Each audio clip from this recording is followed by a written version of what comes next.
Hello, everybody. Welcome. It's been a while. So, let's do this. How's everyone doing? Hopefully, everyone is doing well. Let's do the usual get it out of the way. I know you can see my screen fine. You can hear me fine, right? Welcome, John. Randomly stumbling upon me. I'm sorry. You randomly stumbled upon me. I don't know if that's a good thing though. Let's be honest. Loud Paul. Okay, so welcome. I'm excited to be back streaming with you all. I know Joseph Dress also streamed last week, came back to the fold, and I'm coming back into the fold. And I'm going to start a new project with you guys today. Kenny, welcome. Thank you. Good to see you being in here as well. Luis, John, Craig. Got a good group coming in here. You like my new setup, huh? Now you've got floating head Paul. Do do do do. Like going on down here. I'm gonna take my glasses off just so there's no reflectivity also happening here. So for this stream, I'm gonna go back to I think what a lot of you enjoyed and it was a lot of fun. We're gonna go back to my childhood again. You know, we did a gremlin. I'm gonna do a transformer. So I want to go through the process that I would take and starting to build something like that inside of ZBrush. So I'm going to be sprinkling a lot of features here. And I'm going to be looking at, obviously, some of the new features are going to be sprinkled in here with some of the Z modeler stuff.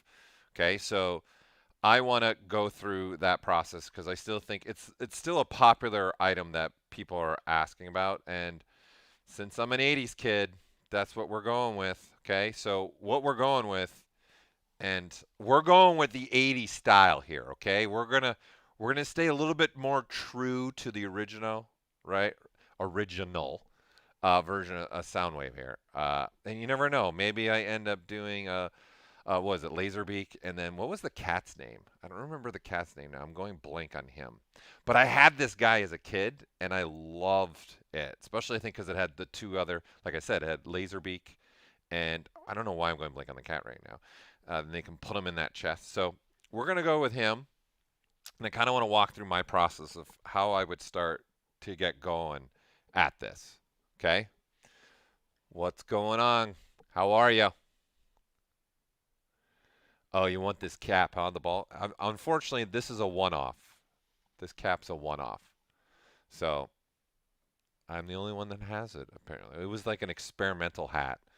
So good to see you here, Kenny. So let's start this process. And for me, I look at for me hard surface wise, I look at it in 4 stages. And stage one is so important for me because the one thing that's different about hard surface, say compared to like an organic sculpting, if I want to do any kind of scaling and adjusting, it's a lot more difficult because like if I have proportions off, say like the ears are too small or the eyes aren't sitting in the right spot on like an organic sculpt, or the nose I want to make a little wider, it's easy. You just walk down a subdivision level, grab the move brush, and you make some adjustments and some small movements. When it comes to hard surface, it's not that easy. Because, for example, you look on here, he's got definitive like a triangles here, right? And then there's little squares and rectangles. So let's just say, as an example, and we're going to get into this, I don't get this width correctly, right? I don't get it to where I want it to be.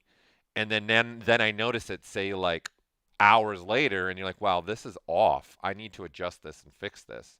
The problem is trying to go to adjust this and fix this. You can't just go, oh, let me just stretch it out, because then what you're going to end up doing is stretching the triangles, right? So what I mean by that is, just to put this a little bit in a quick context here, let's grab this cube and let's make it be a triangle. So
There we go.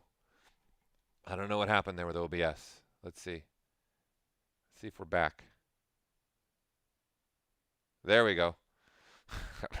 Really, I don't know why. I don't know what happened there. The world of streaming and digital. Okay, so I don't know where you guys lost me when the screen went completely black. So let me just reiterate this again. So when I go and try and change the size of something like what I'm talking about here, i.e., like in that torso part here, I didn't get that sizing right. So in organic, it's easier to just move things around, but hard surface is not. I can't just come here and start doing this, right? Because I'm going to start squashing and stretching this triangle. And I don't want that happening, right? So I want to go through a non-destructive process for us to show you how I would start going about making him, okay? So I'm going to start with a cube, right? So I'm just going to make this a polymesh since I have it.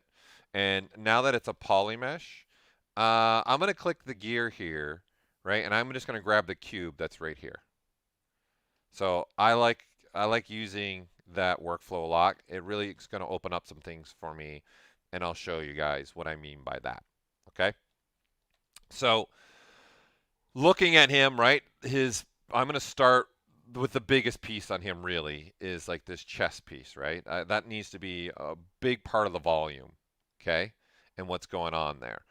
So I'm going to turn this into a Dynamesh. And I like to use this as kind of like Dyna sketching, right? Because I'm going to start doing this, maybe a little bit of shaping like this, right? And adding a little bit more volume in there. And obviously this is stretching the polygons around. But there's a reason why I want to start using Dynamesh, okay? So what I'm going to do is come over here, and I'm going to turn the blur off here. And I'm going to drop my resolution. I like to go a little bit lower when I'm in this stage. I like to be able to keep it low because I'm going to try to work fast and quick and block this out. Like in essence, I want to block this guy out in probably 30 minutes, right? And that's the key thing, people, is I'm not going to try and block him out right now for perfection hard surface. I'm more concerned about getting the main shapes where they need to be, getting those proportions the way I want them, and then moving on, okay? So what the blur is doing in Dynamesh is it's applying a smoothing. Okay, so if you have blur on, and when you guys are re-Dynameshing, there'll be a slight smoothing to your surface. So here, let me see if I can show it to you. Let's see if I can put something together here real quick that will show it for you, okay? So you can see. So let's keep blur on for now. And let's grab a standard brush. So we're already going in a little bit of a tangent, Phil. I love it. I love it. Okay, so, I'm using, see, nothing's happening. There's no sculpt. The reason is I'm using Spotlight, right, as my referencing for these two images. So I need to go in the brush palette, and in samples, I need to turn off the Spotlight projection. Okay, because right now, I have this is just a reference. So I need to be able to do stuff like this, right? I want to be able to start sculpting. So if you guys ever use, like I'm using Spotlight as a referencing image thing, you want to make sure you go into that brush palette and you turn off this Spotlight projection, okay? Sahid, what's your question about topology? So throw it in there. Okay, so if I go to Re-Dynamesh now, you can see got a little bit of a blur, right? So this is what I had, and now this is what I have. So you see that difference? There's a little bit of a blur that happens. So if you turn this off in Re-Dynamesh, you see there's really no change in the surface now, right? So then as I'm going and I Re-Dynamesh, the only change that's really going to happen, so you see the peaks are pretty much staying more at a peaked shape compared to if I start, again, just throwing that blur.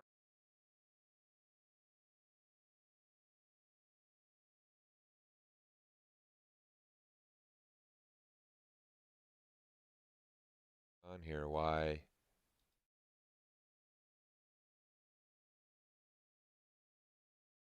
my OBS just is switching to a different product.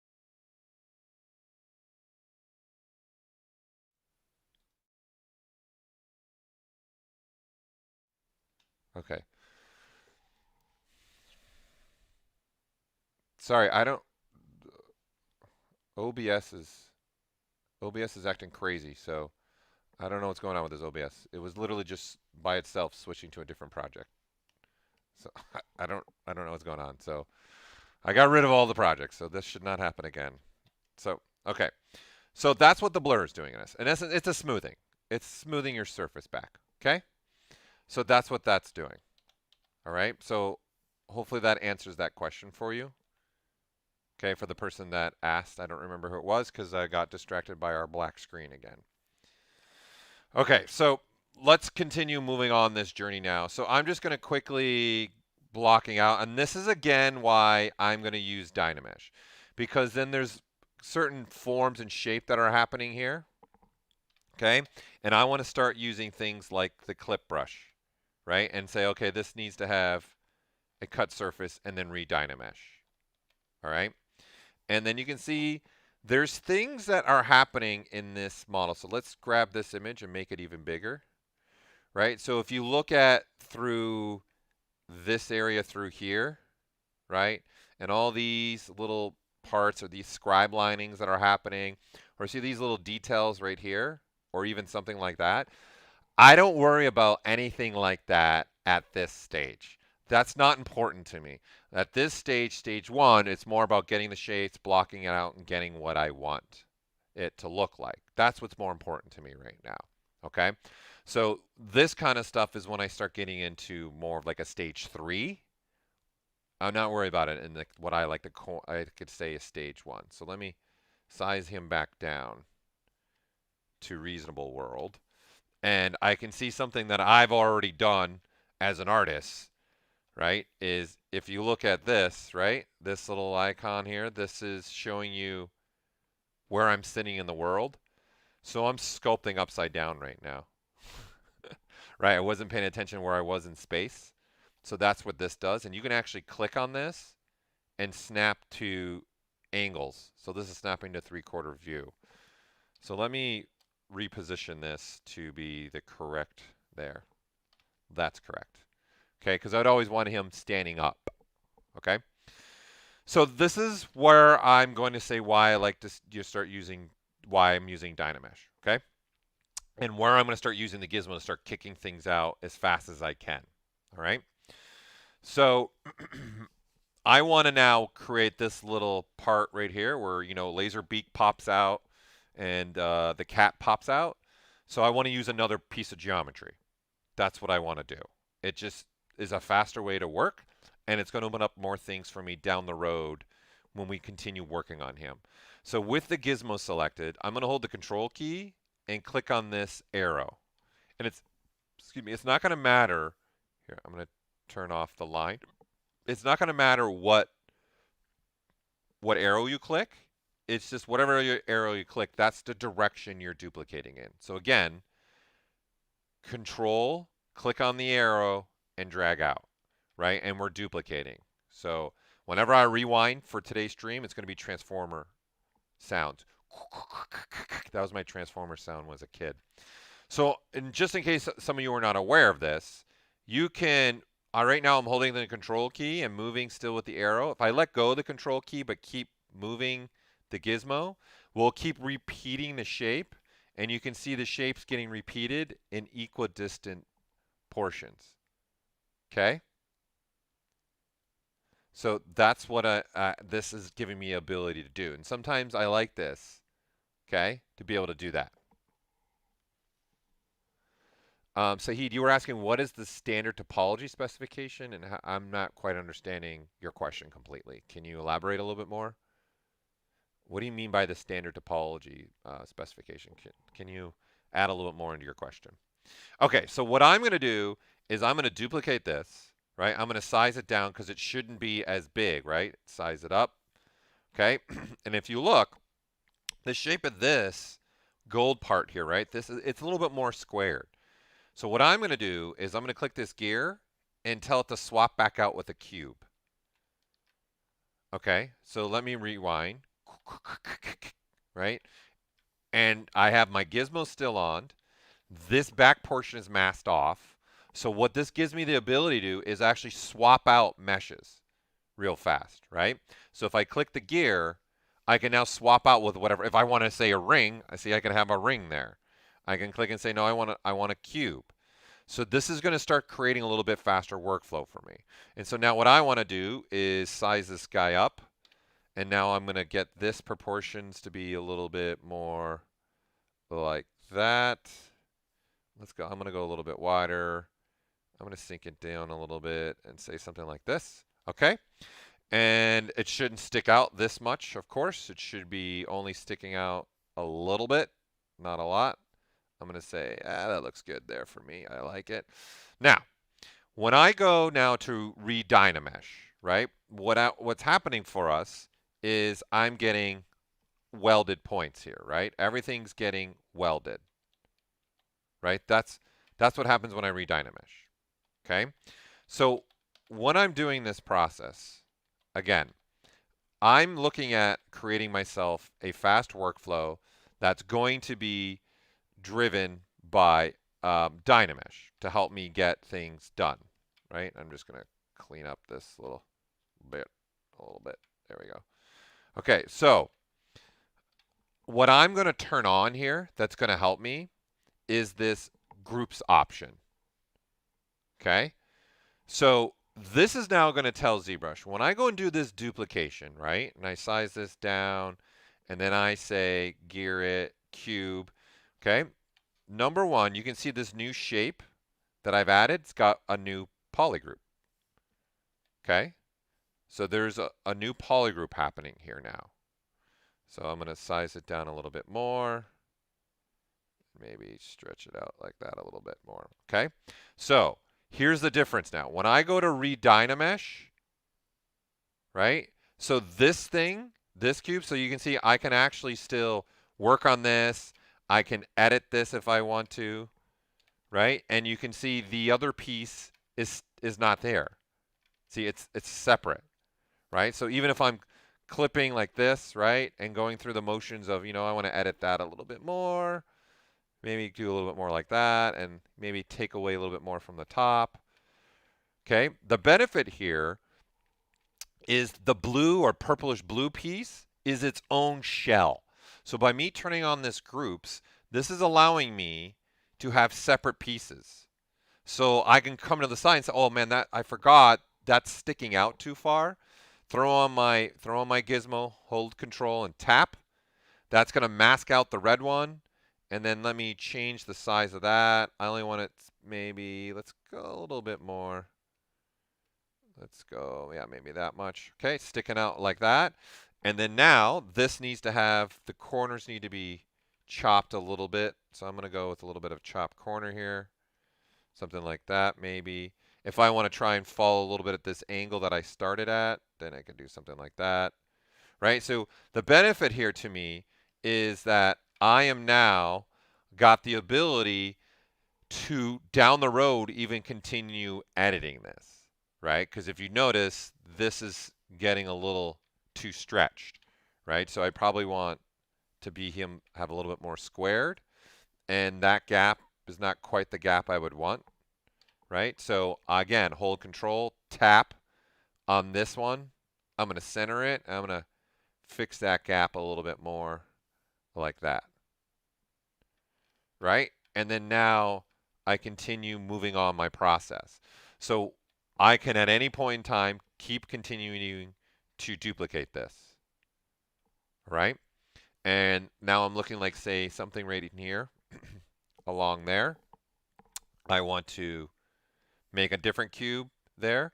And if you see where the cube is sitting in space, okay, it's all based upon the gizmo.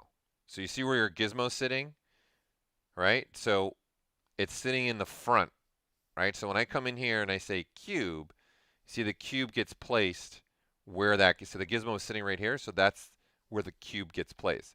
So if I was to do, say, something like that, so you see I just moved my gizmo over by hitting the little map quest icon there.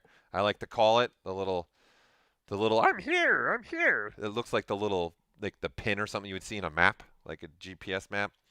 And now that this is here, if I click on this and now click the cube, you see where it lands? It gets placed in a different spot, right? And then now I can play with this and say this needs to have some overlapping surface coming out like that. And looking at this, I want it to come down a little bit, down the surface, a little bit more, something like that. Okay? And then now, again, when I go to Re-Dynamesh, this piece is still its own shell, its own separate piece.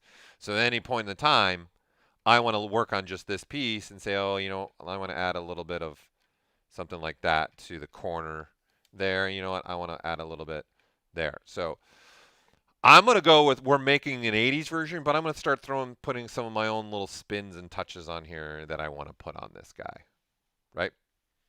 So you can start seeing my process here that starts to happen. So you're asking about keep crease. No. Are you talking about like having creasing in here? Creasing will keep a hard edge surface. So let me see if there's a question that you guys have.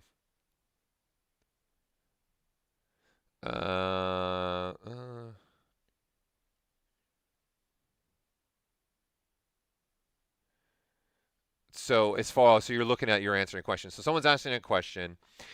Do you see it possible maybe to use polypaint to tell ZRemesher where hard edges are? I don't know about future development, but polypaint's already being used for ZRemesher. So that's going to be the difficult thing, right? So I would use, for putting an edge, you can just use creasing if you want to, or I use polygrouping, right? That's what I would use, right? So if you look at, say, let's clone this. So as an example, okay, let's look at just this piece, all right? Let's delete everything else since this question came up, because this is going to be important information as well.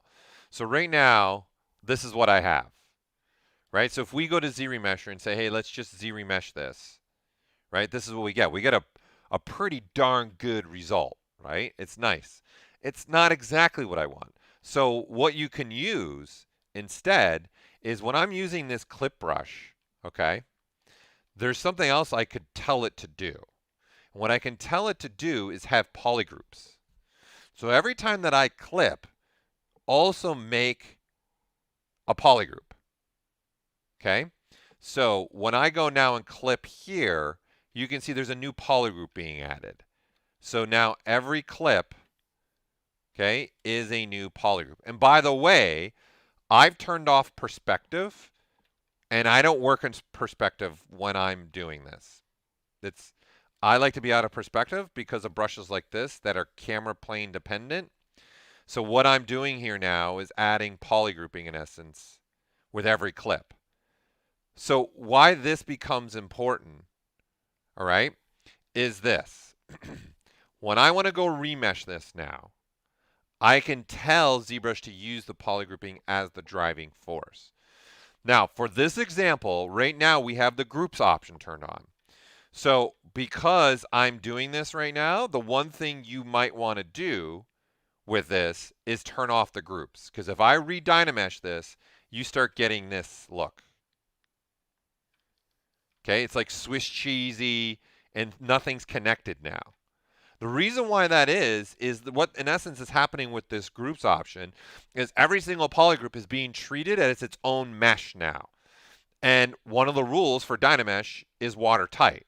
So since this is not a watertight polygroup, what I mean by that, it's just a flat plane. There's no volume to it. Like I couldn't, if this was something where, hey, I want to have a drink of water and I want to pour it on this, the water's just going to keep falling off this plane. There's nowhere to catch the water. That's what watertightness is pretty much in essence meaning, right?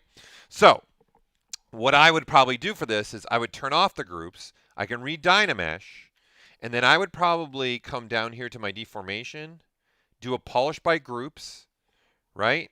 That'll just start cleaning this up. And in fact, if I want to go really strong, I open this circle right here. So there's a closed and open circle version. So think about the closed circle version as like a fist. Like no matter where I move this in space, it's always going to be a fist. Now, if I say I'm allowed to open my hand, we now have various different configurations, i.e. different silhouettes or form, right? So with a closed circle, This slider's trying a little bit, it's going to polish, but try to maintain some of the silhouette. With it open, it's going to be that much stronger. So it's going to be a lot stronger, and the silhouette isn't going to be as important. So you can see this is getting strong, and eventually this will start flattening out completely, right? So if I just keep repeating the active, you can see the edges, they're flattening out completely, right? So to your question, instead of using something like Polypaint, you can use this, okay? And then up here in the ZRemesher, you can tell it to keep the groups. And then the groups are also going to be used as a guide to remesh, right? So now this, as you can see, is giving me a nice clean result. Right? So that's the difference, right? So you can do that to kind of start driving this. You guys can also use creasing. So there's actually a crease brush that I can even say crease along here, right? And then now that edge, I can say, hey, you know what also is important to me is keeping the creases. And when I go to remesh this, right, you can see the topology is trying to follow exactly where that crease was laid down now. Right? So you can use things like that. Okay? And I had mentioned Polypaint is already being used in ZRemesher, which it is. So let's say we grab the dog. Okay, so I can show you what this does. Let's Dynamesh this one. So we have not clean topology. And let's up the resolution. I don't know. Let's go up in the 312 world. Okay? So now that I have this dog, right? And we want to remesh this, let's just stick with the defaults. I remesh this. All right, it's going to be a symmetrical remeshing happening now. So we're going to get some nice clean topology. Great, perfect. And then I move on, right? So once I have this, I want to maybe start using Polypaint. So right here, there's an option to say use Polypaint. And what the Polypaint feature is going to do is control by color density to control the density of the mesh. Okay, so if I change this to 4, this slider right here, to 4, so I'm down, oh look, I can almost say I'm over here. Look at me, right over here, right? So color density, and so what that starts to do is, let's go to the paintbrush now, okay, and start painting. Okay, and this is painting a red. So this is saying, I want, when you remesh, I want the polygons that are in this painted area to be 4 times more dense than anywhere else, right? So if I go and I put this at 2, you're going to get red, but you can see it's a different shade of red. And if I go below 1, let's say 0.5, you're going to start getting blue colors, okay? And this blue is now telling, okay, the polygon density is half the density. So now when I go to remesh this, it's looking at the Polypaint to actually control density. So to your question, we're already using Polypaint for the ZRemesher, and what we're using it for is the density. So if you look right here in the back where that blue was, see how much larger the polygons are there compared to anywhere else in the model? And then look how dense the polygons are up here where I painted the 4 times red density.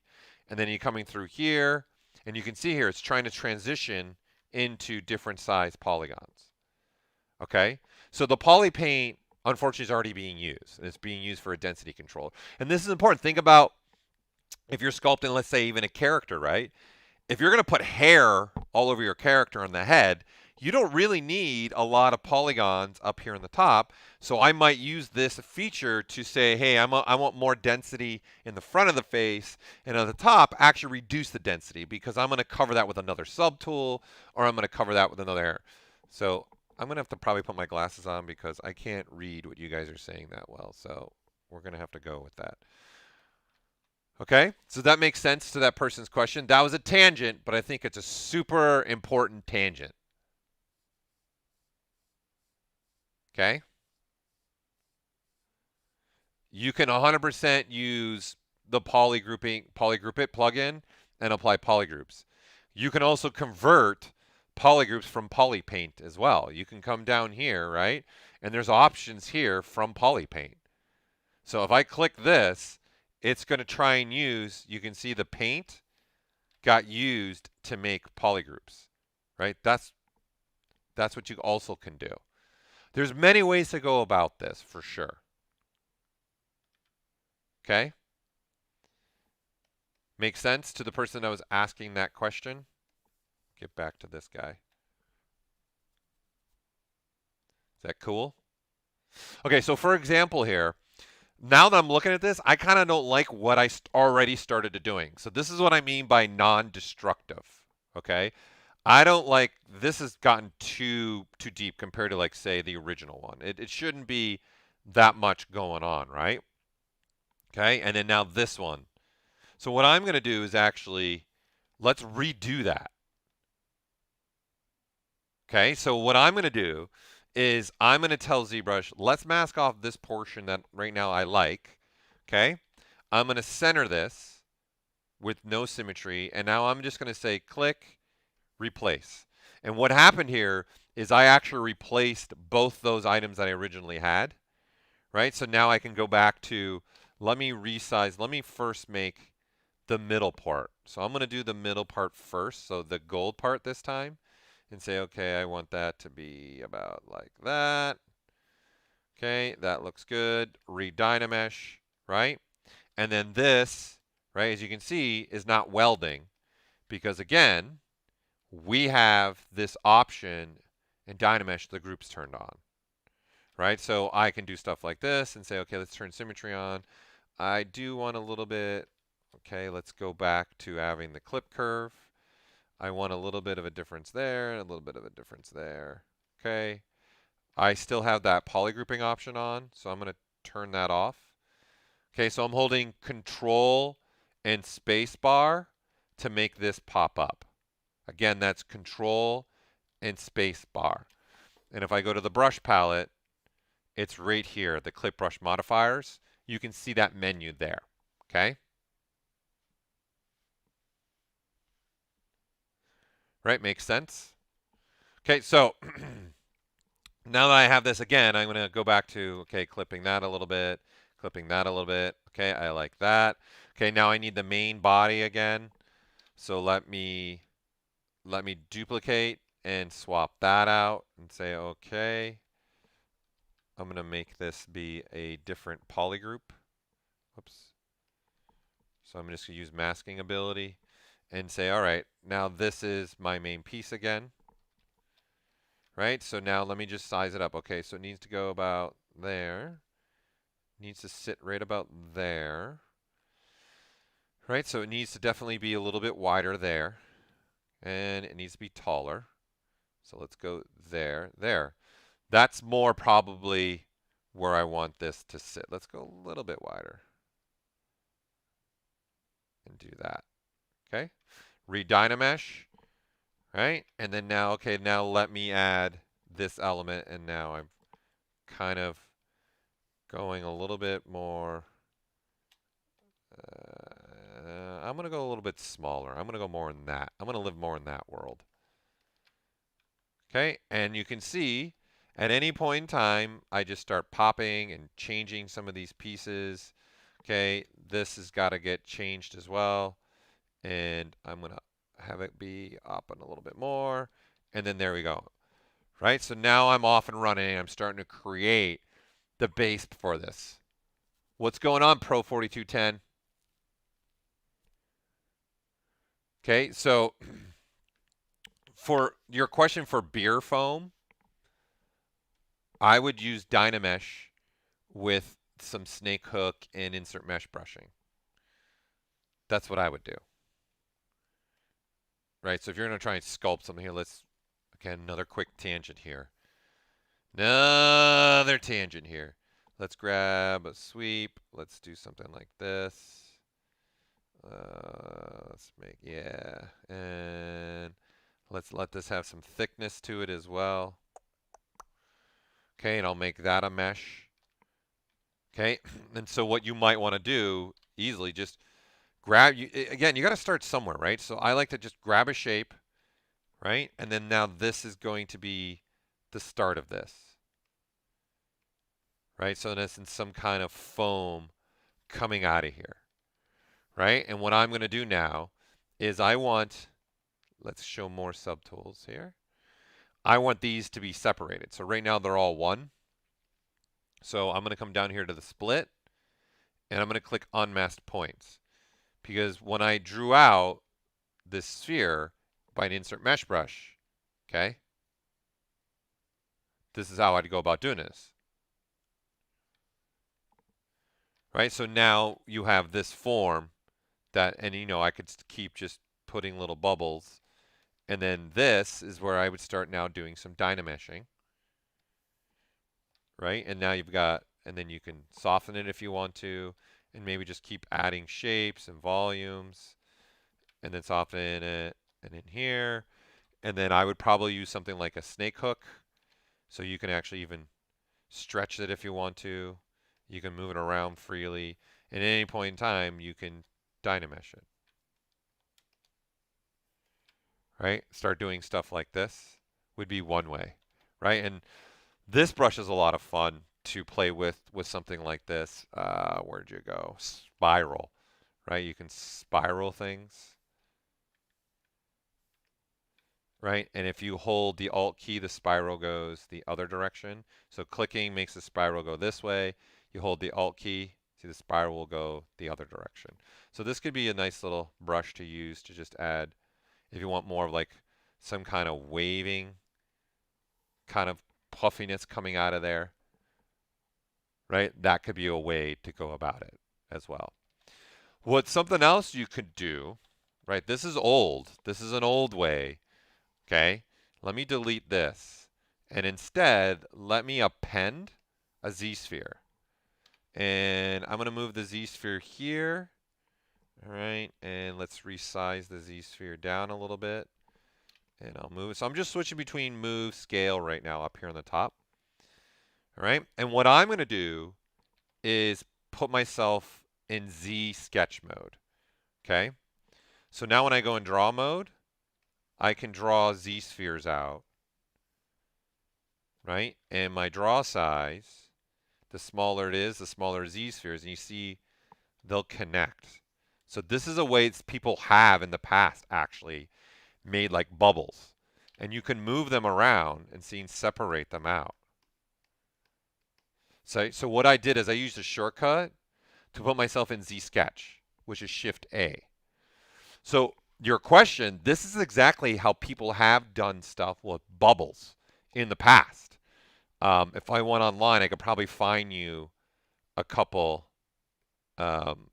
ways to go about this, right? And then what in essence we have here is individual Z-spheres everywhere that even after the fact, I can even continue smoothing them out if I want to. So I go back in draw mode. I can make them all come back together if I want to. So like trees, everything, right? And then you hit A, and then you'll get a mesh. And this is actually turning it into an adaptive skin with Dynamesh turned on. So I use quickly the sketch to kind of bubble and put bubbles where I want to, and there you go. Right? So if I want more resolution here, I hit A, and then now this is a Dynamesh surface. Right? And then now I can make that a skin to work on if I want to, right? So this is, let me discard the changes, right? So you hit A, right? And then now I have that surface ready to go. So that's another thing you could do, is use the Z sketching, right? Because that's nice to be able to pull little Z spheres wherever you want to go to.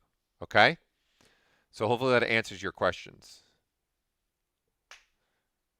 Right? So someone's also throwing in something there with Nanomesh. Sure. You could use Nanomesh for sure to do something like that. Let's get back to Soundwave here. All right, so let me continue my process here. So, hold on. My computer's acting, this computer's acting weird today. It's just taking over.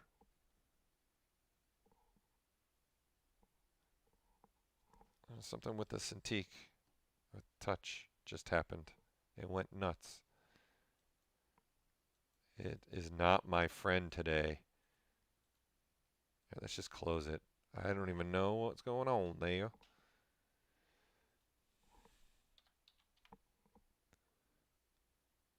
Okay, let me launch that again.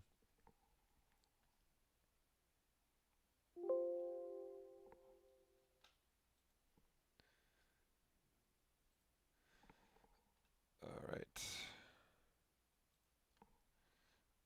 And guess what? I got to start all over again. Well, we weren't very far because I was being Captain Tangent. So I'm going to load my spotlight back in that I have here.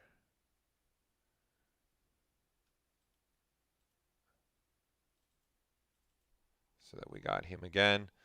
Let me make sure my brush samples again is back to this. And let's quickly again, let's do it again. So cube it.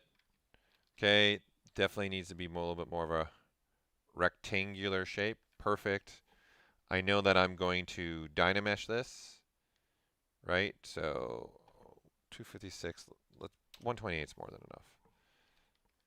Okay, so now it's a Dynamesh piece, right? So this is going to be the little middle part again. So let me just clip the little edging that I want to have here in there, a little design element in that. Okay, and this is why I would turn perspective off. See what's happening there? That's perspective doing that. So I want to turn perspective off and then do these clippings that I have, something like that, right? And now let's go ahead and I'm going to duplicate this. And let's give myself another cube. And this one needs to be, let's see, a little bit, something like that. And proportion-wise, there. Yeah, that's good. Let's stick with that. This is actually, this isn't bad. That's not bad. I like that. Okay, I'm going to turn that groups option on. Now I've got this. Okay, and I definitely want this green one to have a little bit more of a angle to it. Again, I'm going to go with a little something a little bit more like that. There we go. That looks good. Okay, this red piece, I need to change the scaling of that. So control, tapping, and there we go. That's good. And let's duplicate again. Again, I'm holding the control key and clicking on the arrow. Okay, and giving myself another piece. So you know what? Let's center this first so I can make sure that piece that I'm going to get is where I want it. And I want that to be somewhere around that part of the world. Okay, from that angle, living like that. And I'll Re-Dynamesh this, and now I'll just use the clip brush to give me the height that I'm looking for. You know what? I'm gonna stick with this little cornering theme that I have going on here. Right? So you can see like how quick I can really get going here and keep working through here. Okay? So let's continue this process now. Okay? Yeah, the computer is definitely becoming its own transformer. So for the texture of the foam, I would use surface noise is what I would use. Okay, so let's continue this, and I'm going to make a piece over here. We need a shoulder piece. So again, a cube's going to work for that. It needs to be a little elongated. It should not be as wide as his body, that's for sure. Okay, it's a little too tall, but that's okay, because we're going to edit this now. All right, and then now I got this, and now I can say, okay, it's a little too tall, right? So this is going back. I have the clipping brushes. And then again, because it's a different polygroup, and because I'm using this groups option with Dynamesh, this gives me the ability, again, switching to the gizmo, holding control and tapping, will mask out these other pieces here for me, right? And then now I can just work on this and say, okay, there needs to be a little change in form there. And also I want to put a little change in form there. And let's keep that little bit of a piece happening here. Let's do something more like that. And in fact, let's get it a little bit more narrow. Just a little bit more. Okay, and so this starts becoming his shoulder piece, right? And again, I'm not too consumed with trying to make this be perfect, right? So I actually want to shrink this down more. Maybe a little something more in that world I'm going to go with. So a little bit more in that element. I'm looking at this image right now more than this image because this is more the original one, even though that is, but I'm going to go a little bit more with the look of the original, right? So I'm doing this and I don't have the other shoulder. That's an easy solving, right? So coming here to modify topology, I do a mirror and weld, and now I've got the other shoulder, right? So we just keep continuing this process now down the line. That's it. So I'm going to say, okay, I want this polygroup. Let's copy that, right? Let's put it in the center here, and I'm going to center this down. Let's just go ahead and say, all right, let's grab a new cube. Okay, this is saying symmetry needs to be off. So I'm going to grab a new cube here. Whoops. I keep hitting the wrong key. Okay, and then now I'm going to say, let's put a cube right here. So in essence, I can just work on one side realistically.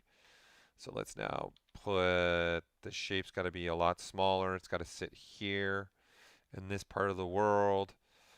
Okay, I like the width of that. I'm going to go a little bit more like that. All right, you know, and just for a design element, I'm going to throw in a little angle there. So let's Re-Dynamesh first. So I have enough topology to work with. And give myself a little, let's go a little bit more. Just put a little design element. Just adding a little more of my own little touch maybe that I want to put in there. Okay, so then this is this portion of the arm. Okay, you know, in fact, let's add something else here. Let's add another cube shape here.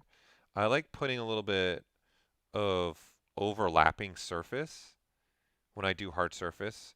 What I mean is something like this, where there's a surface, right, like this little cube. All it is just, it creates a little bit more of like a stepping happening, and like you can look back, like there is some kind of process happening with his arm now with mechanics inside.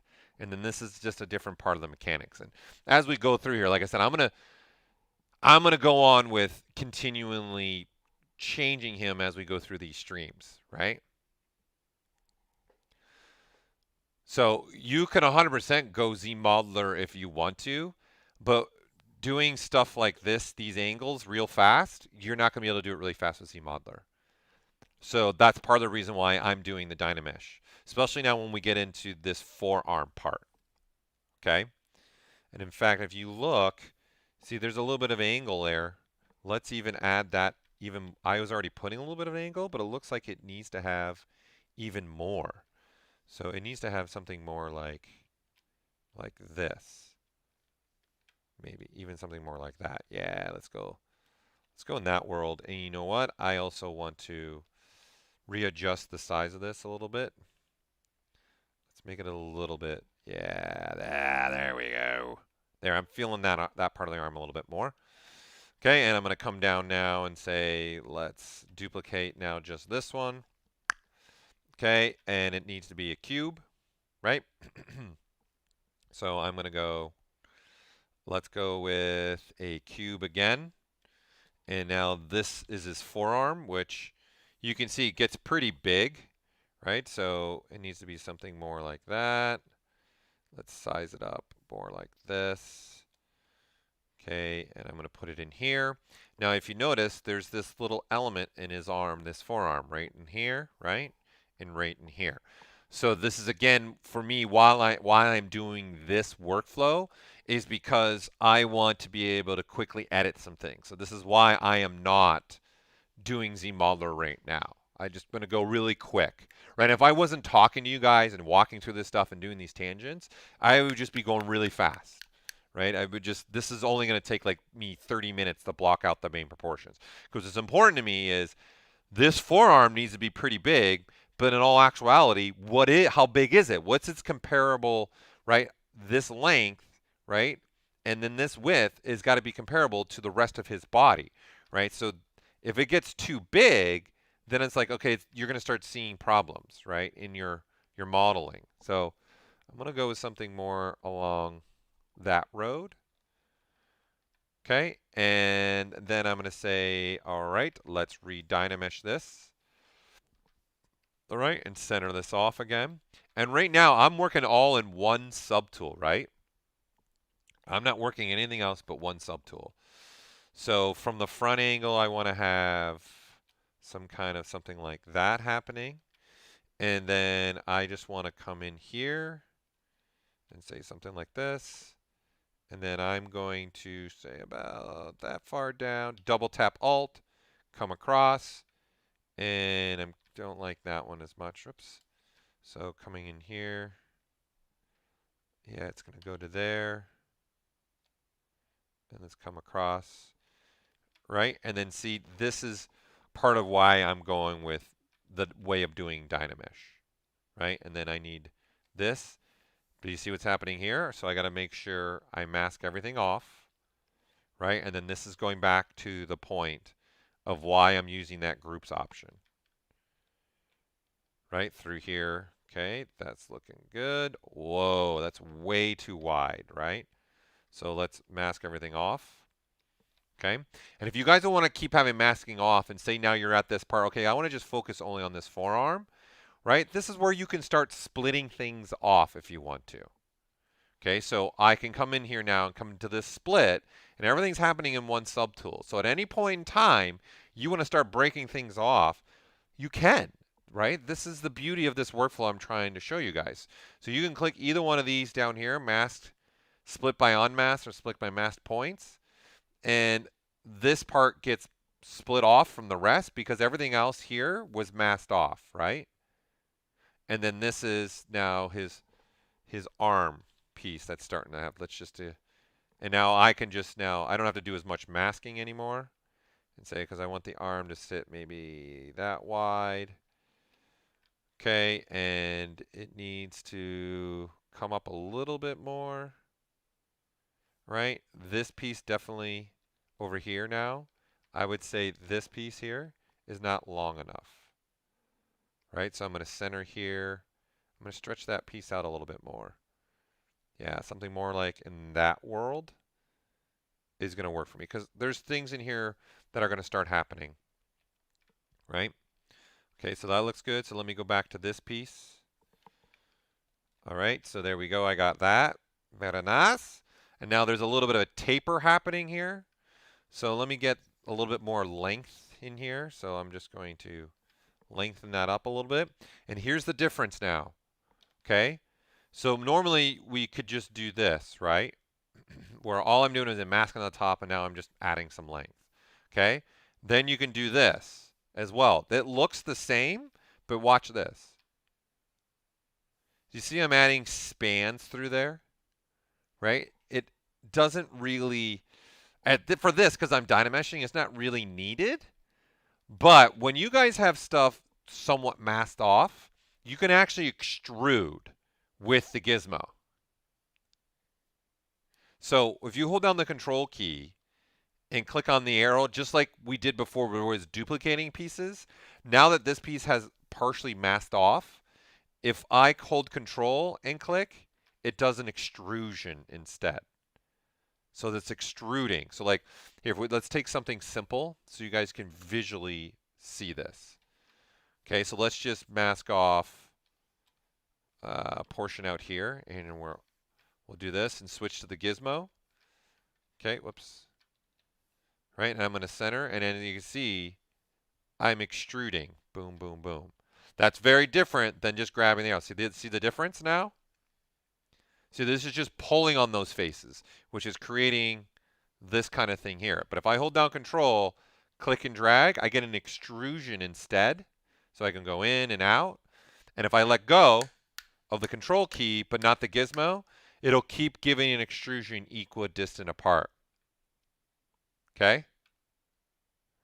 So This can be beneficial. So going back to this, right? For the Dynamesh, it's not really necessary, but I can do this and just right, and then there's more length there, right? Because I'm going to Re-Dynamesh it anyways, right? So you can see this process is, I don't even know if this is the right length right now, in all honesty. I really don't, because I haven't started blocking everything else off. And this is why, back to that question, I don't just start banging out like and kicking with ZModeler and doing crazy details and worry about all the details in him. I'm more worried about making sure, is his torso even right? Is his chest right? And I don't know that until I start blocking in pieces real fast here. Okay? And I'm just doing main quick pieces right now. I'm not trying to stay very hard surface, perfectly hard surface. So even this right here, it's got that taper. Realistically, I don't need to add that taper now, but here's how I would add that taper really fast. I'm going to switch back to Polygroup, okay? And then now that I go and use the clipping brush, right, I know I'm going to get a new Polygroup here, right? So when I go and Re-Dynamesh, if you remember, groups is on. So what I'm going to do is take advantage of the gizmo, and let's do an extrude here, center, and then now just scale in. And then there's a tapering. And now I can size it up. Maybe just get myself... See, on the original one, the taper's pretty big. And see, on this one, it's tiny. So this is what I'm saying. As an artist, like, I don't need to live exactly in the world of the reference. Like, I'm making something that people are going to recognize as Soundwave. Like, when I'm done here, people are going to say, oh, that's Soundwave. It's just another version of Soundwave, right? That's it.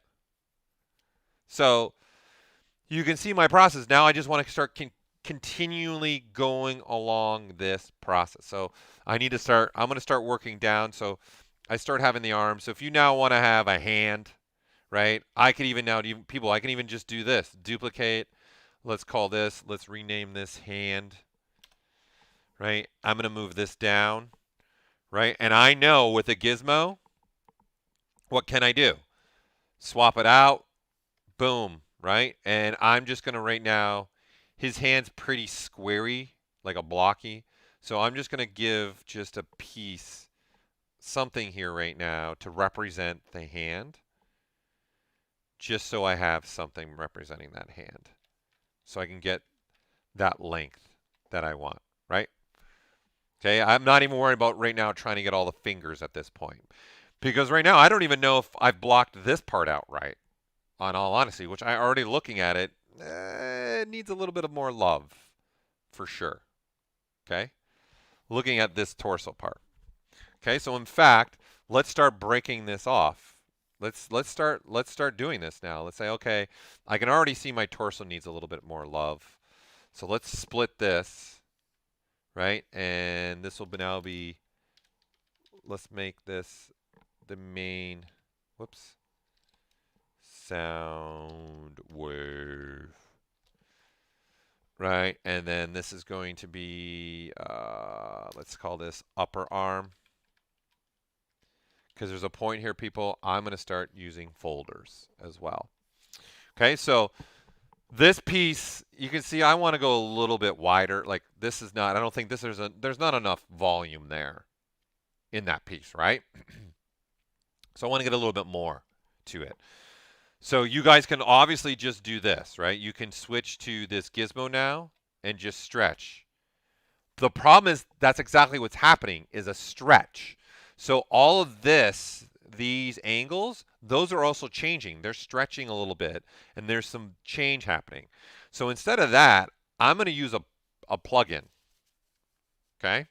So a plugin, sorry. I'm going to use a deformer.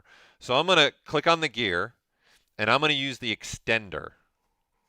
Right? And what this allows me to do is stuff like that. So get a little more volume in there. Right? So as I grab this orange cone, right now it's symmetrically just moving both along the way, right? This cone is applying creasing. I'm going to turn that off. This cone is for inflating. And then the orange cones are for extension. So I can extend this way if I wanted to. I can extend this way if I wanted to. And that's really all I need. I just need I need this to be a little more, have a little more, that part that's, because I know if I'm going to do these other laser beak and everything, I'm going to do those where I want them to pop out of his chest. So let's make sure I'm giving enough to this that makes sense for this to pop out. Yeah, let's add a, right? And you can see how much quickly I can change that volume really fast and just make that look a little bit. See, that's already looking better now. And I'm just using this extender plugin, okay? And what's happening here is it's going based upon symmetry. And that's happening because this green, blue, and red cones are set to symmetry turning on. So the beauty thing about deformers is they have their own symmetry. That's the beauty of these. They're not using the brush symmetry. They're using their own symmetry. Okay?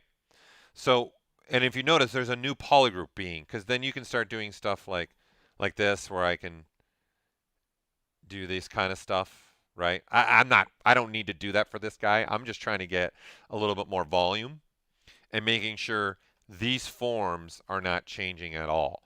It's keeping those angles, and all I'm doing is I'm extending from the middle out all the way to the top and then to the bottom, and then from the middle left to right, right? So, and right now I'm telling it to do symmetrically because the red cone is sitting at the number 2, which means mirror, right? If I move it to 0, there's no mirroring. That's the difference here. Okay?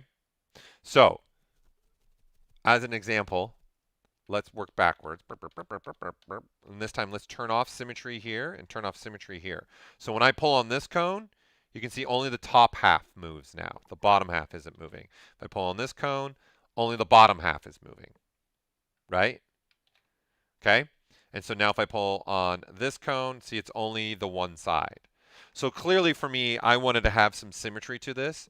So I grab this red cone, move it to the number 2. I grab the green cone and move it to the number 2 here, right? And then now, when I click on this, I'm adding a little more volume, just like what I just did previously. Right? And that's better. He's looking better. He's looking more now like that chest that I really want to have for him. Okay? Now, if you remember, we're using Dynamesh, and I've showed you guys the groups option, so let me solo this out. That deformer is adding a new polygroup, right? I don't actually want that polygroup, so I want to maintain, right? These are in essence 3 shells, 3 separate pieces. I want to maintain that. So I'm going to go to polygrouping, and I'm going to say auto group. That way, when I Re-Dynamesh, I don't have any problems going on. And this is only because I'm introducing you guys to a workflow that I like to do. That's all. I've used a deformer that's adding a polygroup, but I know for me, my workflow right now that I'm playing with is the groups option in Dynamesh. So I just got to maintain that workflow, right? That's all I'm doing here.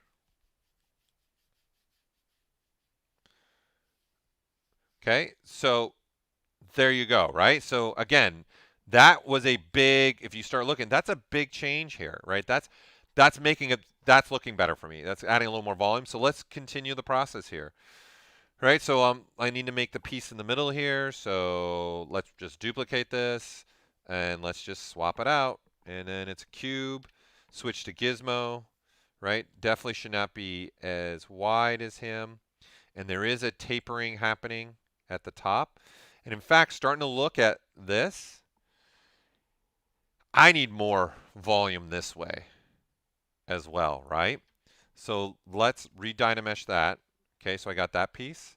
And let's go back to this extender again.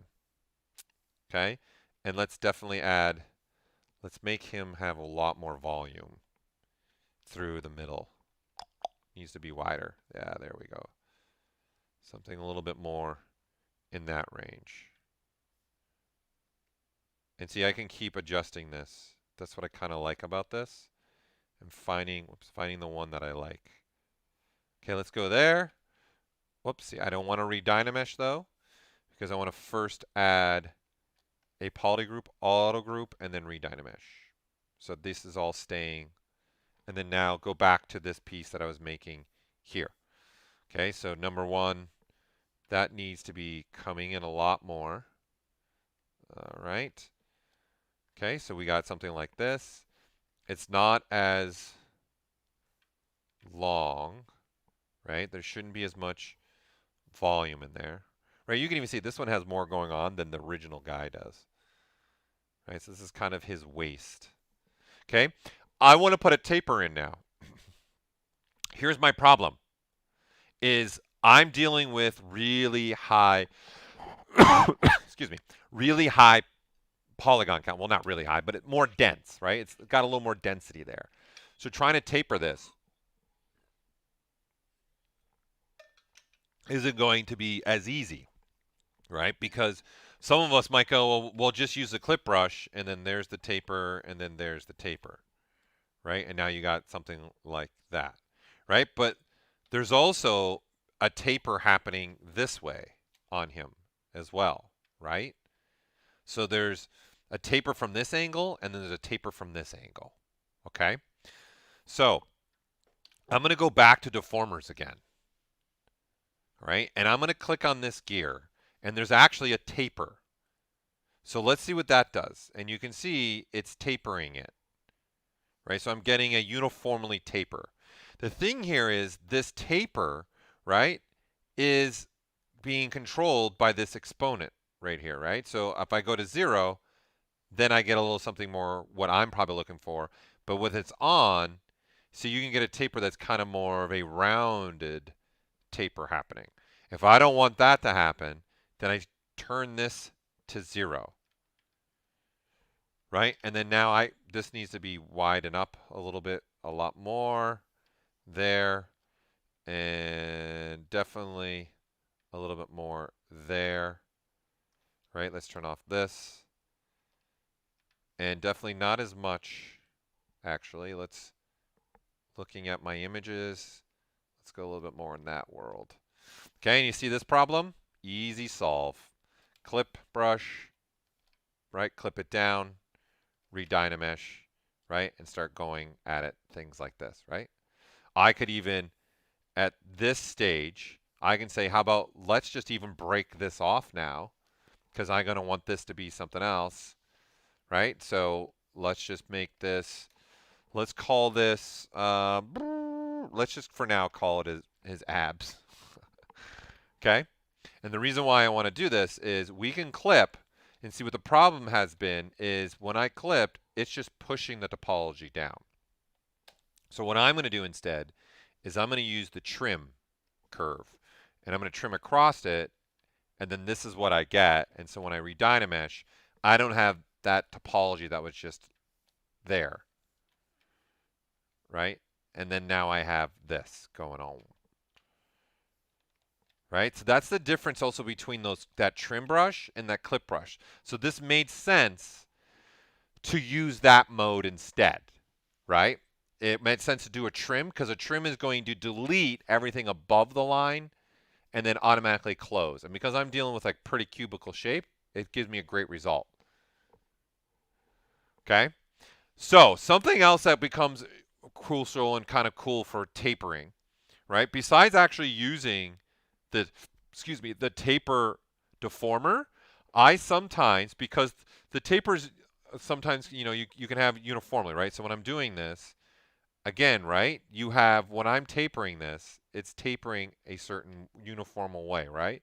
And I can use these cones to actually see there's no taper happening this way now, and there's only a taper happening this way.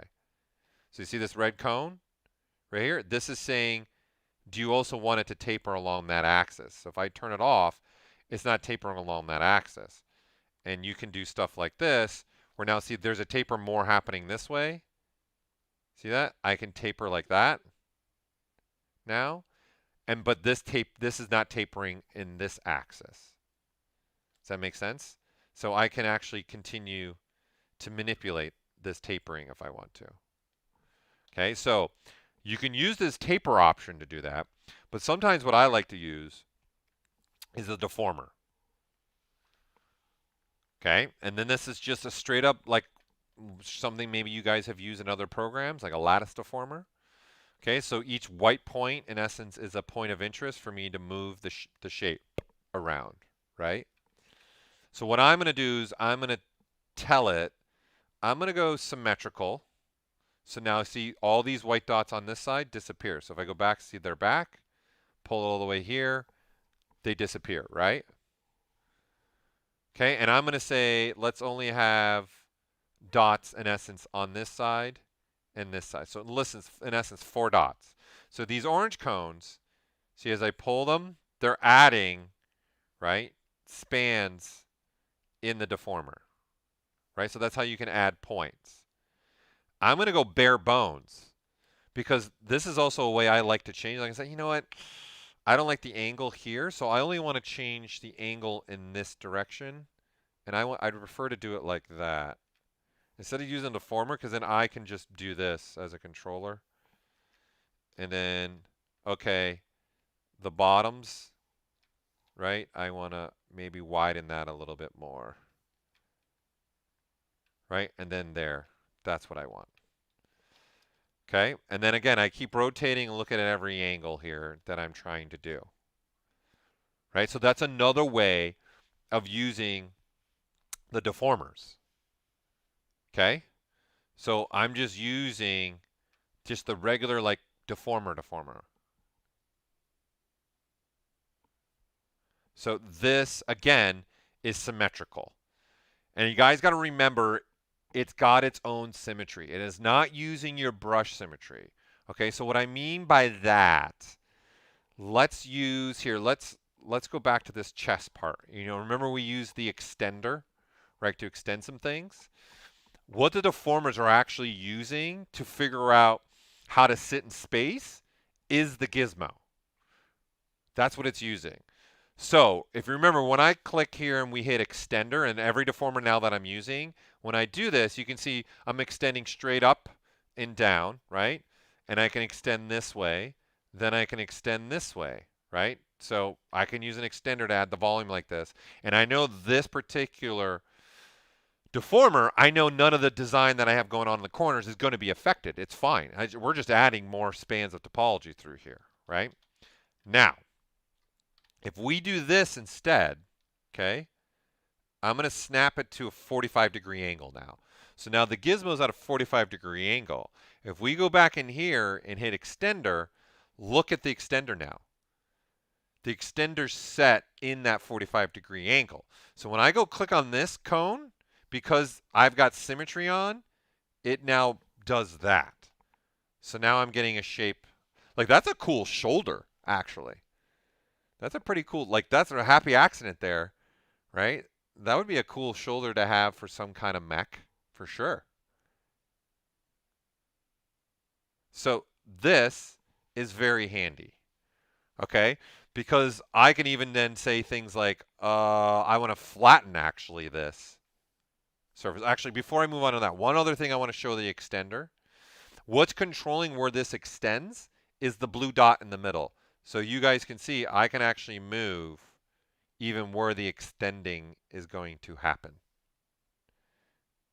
Right? So I can move in all parts of the space of the world, right? And get stuff that looks like that if I want to.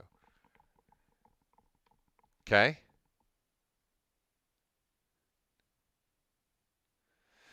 For the green dragon that I did before, I created before, yeah, I used a tripart curve. I made it with array mesh. There's a tutorial online of me doing that dragon. Okay, so again, and now if I switch to say something like flatten, wow, it's in alphabetical order, Paul. There you go.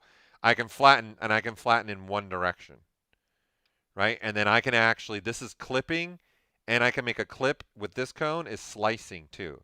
There's a clip and a slice. So in essence, flatten is a clip, but I can, you know, do this in angles, and I can even say symmetrical and flatten both directions.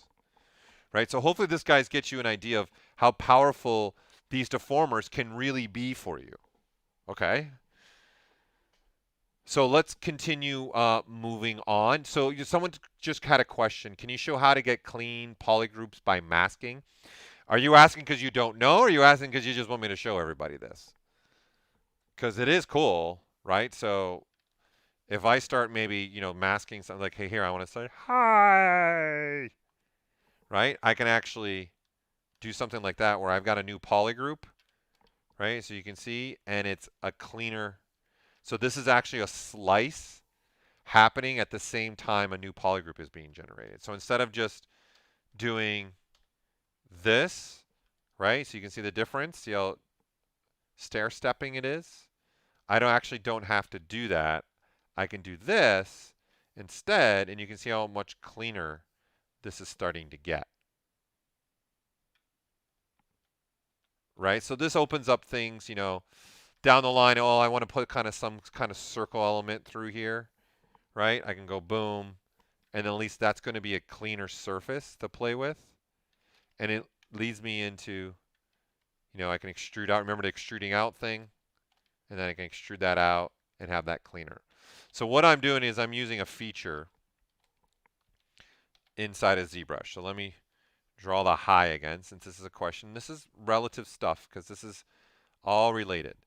Okay, so what I'm doing is actually clicking on one button, and I'm just using the shortcut. And what I'm doing is I'm clicking on this button right here, Edge Loop Masked Border. So when I click that, what it's doing is it's looking at what's masked. It's going to give that a new polygroup and then slice the outside of that polygroup. So it's doing two things at once. It's creating a new polygroup and slicing at the same time. And I was just using the shortcut, right? Which the shortcut is Control-Shift-E, as in edge loop, right? If you scroll over here, you can see the shortcut. So if you look, actually it's behind my head right now. So let me, there, can you see it now? See in the pop-up right above me? You can see the Control-Shift-E. So that's how you can do a slicing and with the masking. Okay? There you go. So that's how you could do that. I don't need that, but there you go. There's that answer. Let's continue just blocking him out, man. Let's keep moving on down the line. All right, so I need another cube.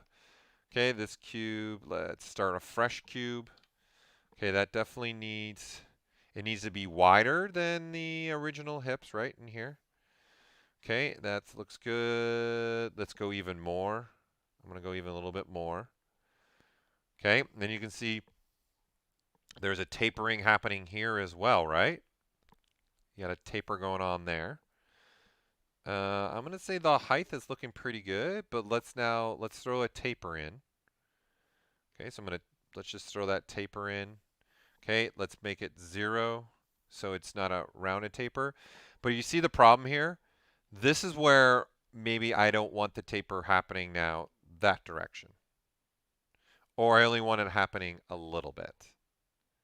Right? Because this is set open, so you got to be understanding of this taper deformer.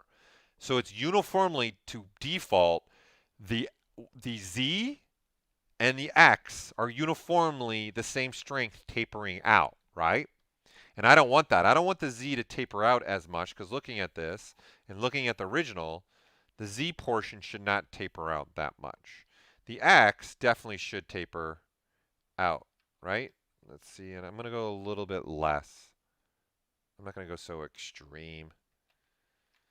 Okay, and definitely I've got it too wide now, right? Now that I've got that taper in there, I'm going to go there, something like this. Okay, and I don't like how wide it is there. Start doing something like this. Right, and I don't know yet until I start getting other things in if the length is right. Okay, I'm going to go maybe a little bit less of him, a little bit more like that.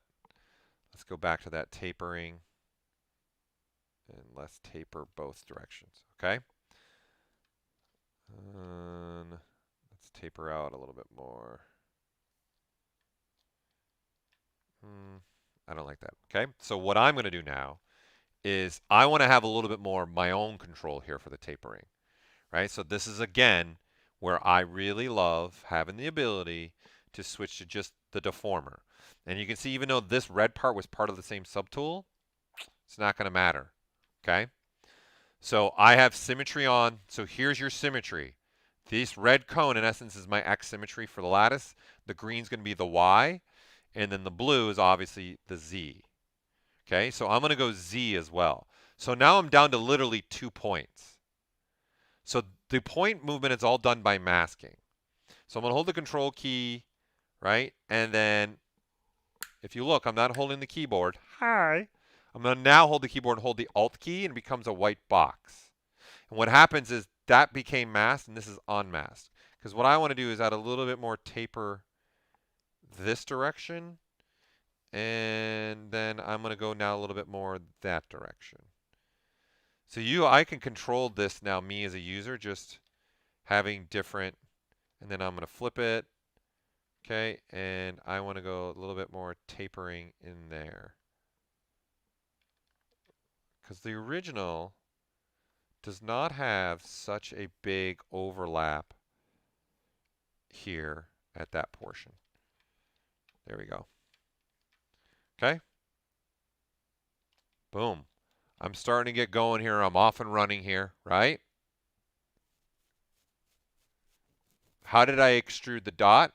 It's what I was showing before again, right? So again, I'll show that again. I was, in this case, just masking off something. Control-Shift-E will give me a better circle. And now switch to Gizmo. Hold Control key, tap on that polygroup because that's what I want to extrude, right? And in fact, I'm going to extrude in, hold Control and click on the arrow, and then you extrude inward, right? And then now you have something like that. And if I want like a really clean circle, right? If that's really where my goal is, to have a clean circle, then I would switch to a slice circle. And in the stroke, I would tell it to be centered and squared. So this will give me a perfect circle, right? And then I'm only showing the front part because this brush will go all the way through. And then now do the same thing I just did. And you can see that that's a very clean circle now.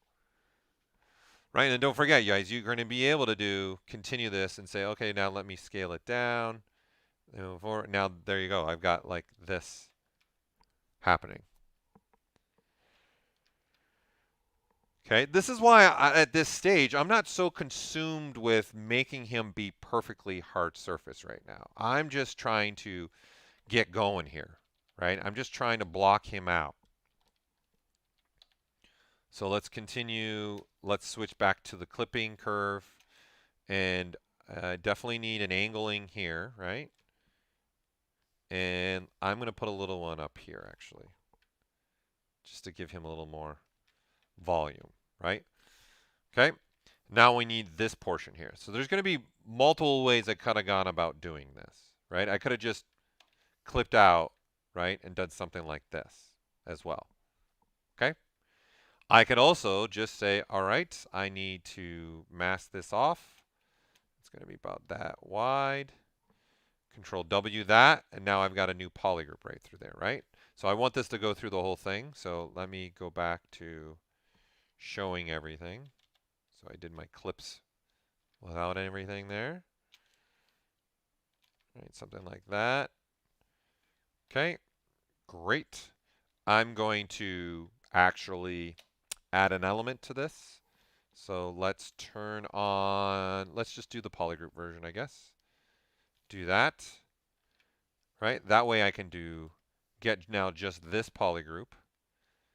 Okay, and then I'm going to say, let's slice this time. Let's slice curve. And I'm going to go, let's see how wide. So it would be right around here, I think. Right, and now I'm going to mirror and weld that. So I'm looking at this width right now and seeing what I need here. Okay, I'm going to say that looks pretty good. And then that needs now, just that part needs to be extruded down. So about, let's say about there. And then I'm going to taper it in a bit there. And then now again, I'm going to do this auto polygroup, whoop, right? Auto group, Re-Dynamesh. Then there's that middle piece. Right? Makes sense? Hopefully this is all coming together for you all and making some sense for you. Right? So again, we're just going to keep continuing this process now, right? And my goal here is when we're done here, I will have a simple blocked out version of my sound wave. And then I can start visually seeing, okay, what's off now? What's not working right? Is that even correct? It's already I can see, the original version, he's about looking at it, it's not as wide as say this one. This one's wider than this one. So you guys got to pick and choose. You got to pick one of the image to use as your main reference driving force, right? And again, don't be too, it's all right. If some stuff is not happening the way you want, I'm at the point where I'm like, I'm just making sound wave and it's my sound wave that I'm making. So I'm going to go a little bit wider here. I'm going to go a little bit wider more for that. Like me, I'd probably also want to have a little bit of a difference through here, right? So going back to the clip curve, have a little bit, just something like this. And I can add this at this point, or I can add down the line, people. I don't have to do this now, right? Oh, I have this on, so let me turn that off because I'm still using the groups options, right? So for me, that's working a little bit more for me, okay? Let's start putting in some shapes that are going to be his legs, right? What's up, Noah? How are you, my man? Okay, so this time I'm going to just duplicate this one because I want to rename this, and I'm going to say upper leg. Okay, so let's replace this because obviously this doesn't make any sense for his upper leg. So we know this by now. I'm going to swap out to a cube. And all right, it needs to be on this side. And that part, go a little bit less. Don't go too much here. Okay, so it's going to live around that part. Definitely needs to be longer. And now we need to bring it in, not so wide. And there's going to be some controlling points here. All right, I'm going to go with, if I look at the old one, right, it really shouldn't stick out too much further than what I've done here, right? I'm looking at this line through here. I'm looking at that line. It's relatively in the same plane. So I'm going to stick with that. I'm going to go with keeping that in the same plane, right? And then now doing this is just the simple, okay, I want to have a little bit more volume there. So let's Re-Dynamesh this. Let's do that. And it looks like the back. Let's add a little different element to the back. So this is the double Alt key, right? So holding this right here and then double tapping Alt makes a harsh point. So that looks a lot better. That's just something different, right? Not keeping it consistent. All right, and then in the front, we're going to need a little clipping here. So I'm going to say it comes down about that far. And then the back is about that far. Let's have them be a little bit different in the front and back. Right, and I'm going to put some kind of elements in here that makes it look like he can move. What's up, Dr. Depresso? Are you just joining us? Right? And then this is now becoming the leg piece. And you guys know if I didn't get the width or the length right, this is where this extender is my friend. This is where I love this. Yeah, I'm going to go a little more bulkier with mine. I'm going to go more in that world, actually. I just want to give him some more volume. Perfect. Right?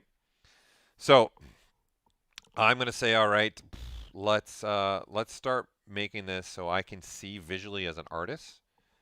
What is this looking like with all the pieces, being copied? Okay, I got this. Let's mirror and weld this one as well. Let's mirror and weld that. So I can start seeing the whole volume together, the whole silhouette.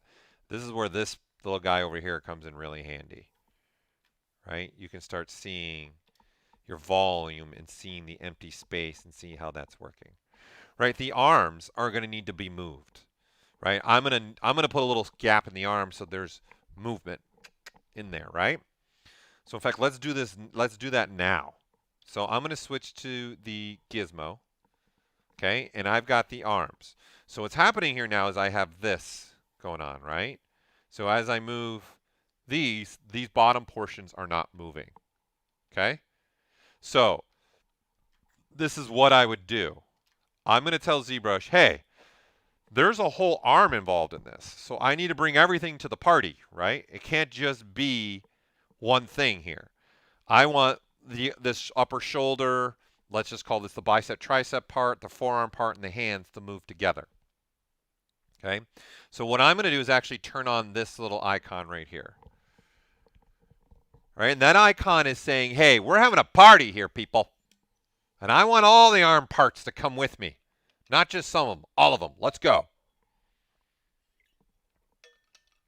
So what I'm going to do is, because I now have multiple subtools going on, I'm going to go with, all right, let's select out just the arm parts. And you can see now, even though this is spread across multiple subtools, the middle portion doesn't render the same. So what this allows me to do is, okay, I'm going to put probably a bigger gap. Like, I'm going to get a gap like that in the arms. Because I want his shoulder to do this, right? And I want when this turns, so when I'm coming up in here and I start to rotate like this, I don't want any collision happening with the shoulder, right, with the body. So I need to give myself enough movement here. And you see I'm moving the whole arms. This is a great way for me to pose hard surface. Okay? And again, that's using this ability to multi-select multiple subtools. Okay? And then now I have that. And you know what I'm going to do actually? Let's go back to this and let's even up the stakes here.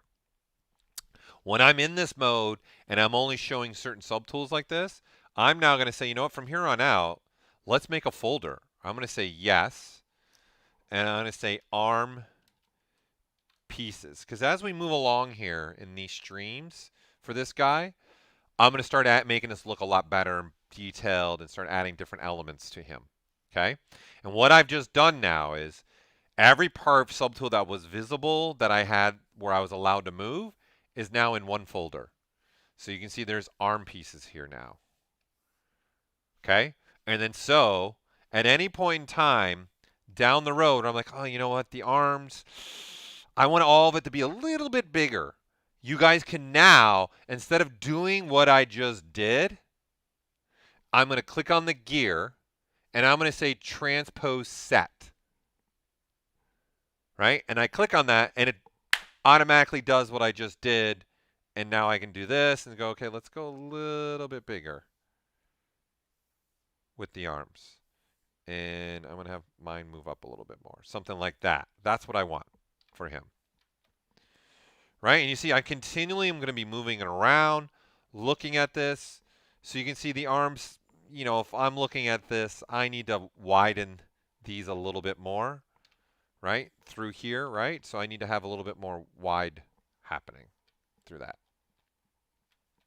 Right? So again, probably say, okay, the shoulder needs a little bit more volume, so let's do a little extender. No symmetry, because it's got its own symmetry. So let's give, I'm going with the original 80s one look. Okay, and then this one, let's do the same thing. Let's put an extender on this, and let's give this one have a little bit more volume to it. A little bit more, something maybe more like that. I don't know. Actually, I kind of like what's happening here in that silhouette. I'm actually going to leave that forearm. I'm preferring that look for me, especially when I look from the side. I like that better. Right? Okay, so you see, this is what I mean by creating non-destructive workflow. I have the ability at any point in time keep adding pieces, adjusting pieces, changing pieces on the fly. Okay, so now let's start putting in more parts for the leg. So I got an upper leg. I'm going to duplicate this, and I'm going to put lower leg, and you're going to see this is obviously leading to I'm going to start creating folders here, right? So let me rename lower leg. Okay, so this is pretty big. They get really large here, right? So the one problem we're going to have is I'm making him straight up and down, right? And you can see there's a little bit of an angle there, okay? So I'm going to want to probably take care of that. So let's go back to this, and let's, in fact, look at just this. I'm going to hold the Alt key and tap, okay, up here. I'm going to tap, hold the Alt key, and tap up here, right? And that's going to put the gizmo at the top of this surface here, okay? So I have it sitting right here. All right, now let's show everything again, and let's do this again, but this time, let's only add those two pieces. Okay, so if I want to add something, you hold down Control-Shift and you tap on the subtool, and that gets added. If you want to take something away, Control-Shift and tap on the subtools that you don't want. So it's the selection process. If I want to hold down Control-Shift and drag out this, then see I can add those two at the same time. Okay, and to 6.6 syndicate, yes, you can print this out 100% and have this a real life mech if you wanted to, for sure. Absolutely. Okay, so in essence, what I'm doing is saying, okay, I want these two portions of the legs to be ready to go, and then I'm just going to throw a little bit of a rotation already in there. And I'm going to keep the gaps kind of happening in there, right? So you can go this route where now you've got an angle though. Okay? So you got to think about this is symmetrically now. I have symmetry at this point and this point, but I don't have symmetry this way anymore. Right? Because it's on an angle.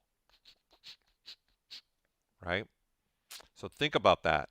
Okay? Because I'm going to want these legs, right, to have a little bit more volume on the bottom, because you can see it gets bigger on the bottom. Okay, so you got to start thinking about that stuff. So let's just first worry about getting the bottom legs working here. Okay, so go back to selecting these. I'm going to, let's say, we only need actually one side. So I don't need the other side. So then I'm going to center that. And let's go ahead and grab that cube. And now we need to just quickly, there's going to be a gap here because I'm going to have some controlling points in here. So when he bends his knee, that makes sense. Okay, so this is pretty wide, right? So let me first just look at the top half, and let's get that proportion a little bit closer to maybe where I want that. Okay, and in fact, looking at this, I'm going to break this lower leg into 1, 2, 3, 4 pieces is what I'm going to do. So look at this as like the knee. Okay, so I'm going to say that's going to become my knee joint. So it needs to be wider than the leg from this view. Okay, so we'll go a little bit more like that. And it needs to be wider in this view for sure. So that works for me. And it doesn't need to be this long, so let's bring it up a lot. Something more like that. Okay, now there's an angle here and here, right? So that means I'm going to be chopping into this angle. So I'm going to move my gizmo back here and just add more length in the front, because there's multiple angles happening. There's a cut here, then there's a cut there, and then another cut, right? So I'm going to go with, let's cut this angle right here first. So it needs to have a little bit of something like, let's go there. Whoop. Let's Re-Dynamesh it first. Might help if we do that. So Dynamesh that. Okay, and we need an angle. Let's go right about there. Let's go a little bit more. And then now this has to have an angle to it.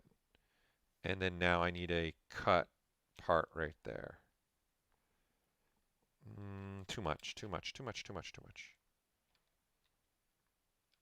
Okay. And then Re-Dynamesh that. And I'm going to stick with what I've been doing, kind of just adding a little bit more of my own elements to this again. And looking at this, let's go not as wide. Let's go a little bit less wide.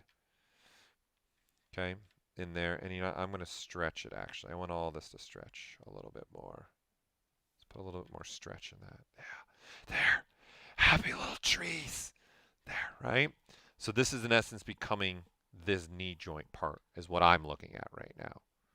Okay? 100% there's a way to create shapes in Photoshop and do this. Yeah. What is your 3D snapshot? Yeah, this is that's what you would use. Right? So to your questions, Sahid, you would use that snapshot ability, right? So if I want to make even just another cube here, right? You can use this, right? So let's load, since we're using I'm using Spotlight right now. Let's load, let's say this one, right? You got all these shapes, right? So you can just grab a shape here with Spotlight, right? And I can snap it to the center of this mesh. And then the extender ability is actually built into this as well. So you see these two right here. This is going to allow you to mirror and weld. Then you got extending. Then you got many other tiling features. So I can extend this way. And then I can extend that way. Right? So this is just a shape that I'm making. And then now all you do is you hit the camera. And then that is going to make a new subtool. Right? Right here. Right here, right? There's the new subtool. And I can even change the proportions. So 100%, yeah, you could go that route. You could use this feature, right, to start doing something like that if you wanted to. For sure. Okay? So that should answer your question. For this one, I'm just sticking with the simple cube stuff. Let me reload my Spotlight that I was using for Soundwave here. Okay. So let me make now the main portion of the leg. So that's going to sit further on down here, more in that part of the world. And I'm going to hold the Alt key and tap on the top of this. And I'm doing that because now this part of the surface is not going to move. So when I click this green, you can see the top half is not moving. So let's put a little more volume. That looks pretty good. That looks good like that. All right. And now I need to see, okay, I need to go more, come with this way a little bit more. Let's go right about there. This clearly needs to come out more here. Let's go to there. And now let's Re-Dynamesh that. Right, so we can Dynamesh that now. And now I need to put an angle in there. So there's two angles. So there's a little bit of an angle here. And then it needs to come up here like this. So there needs to be more here. Okay.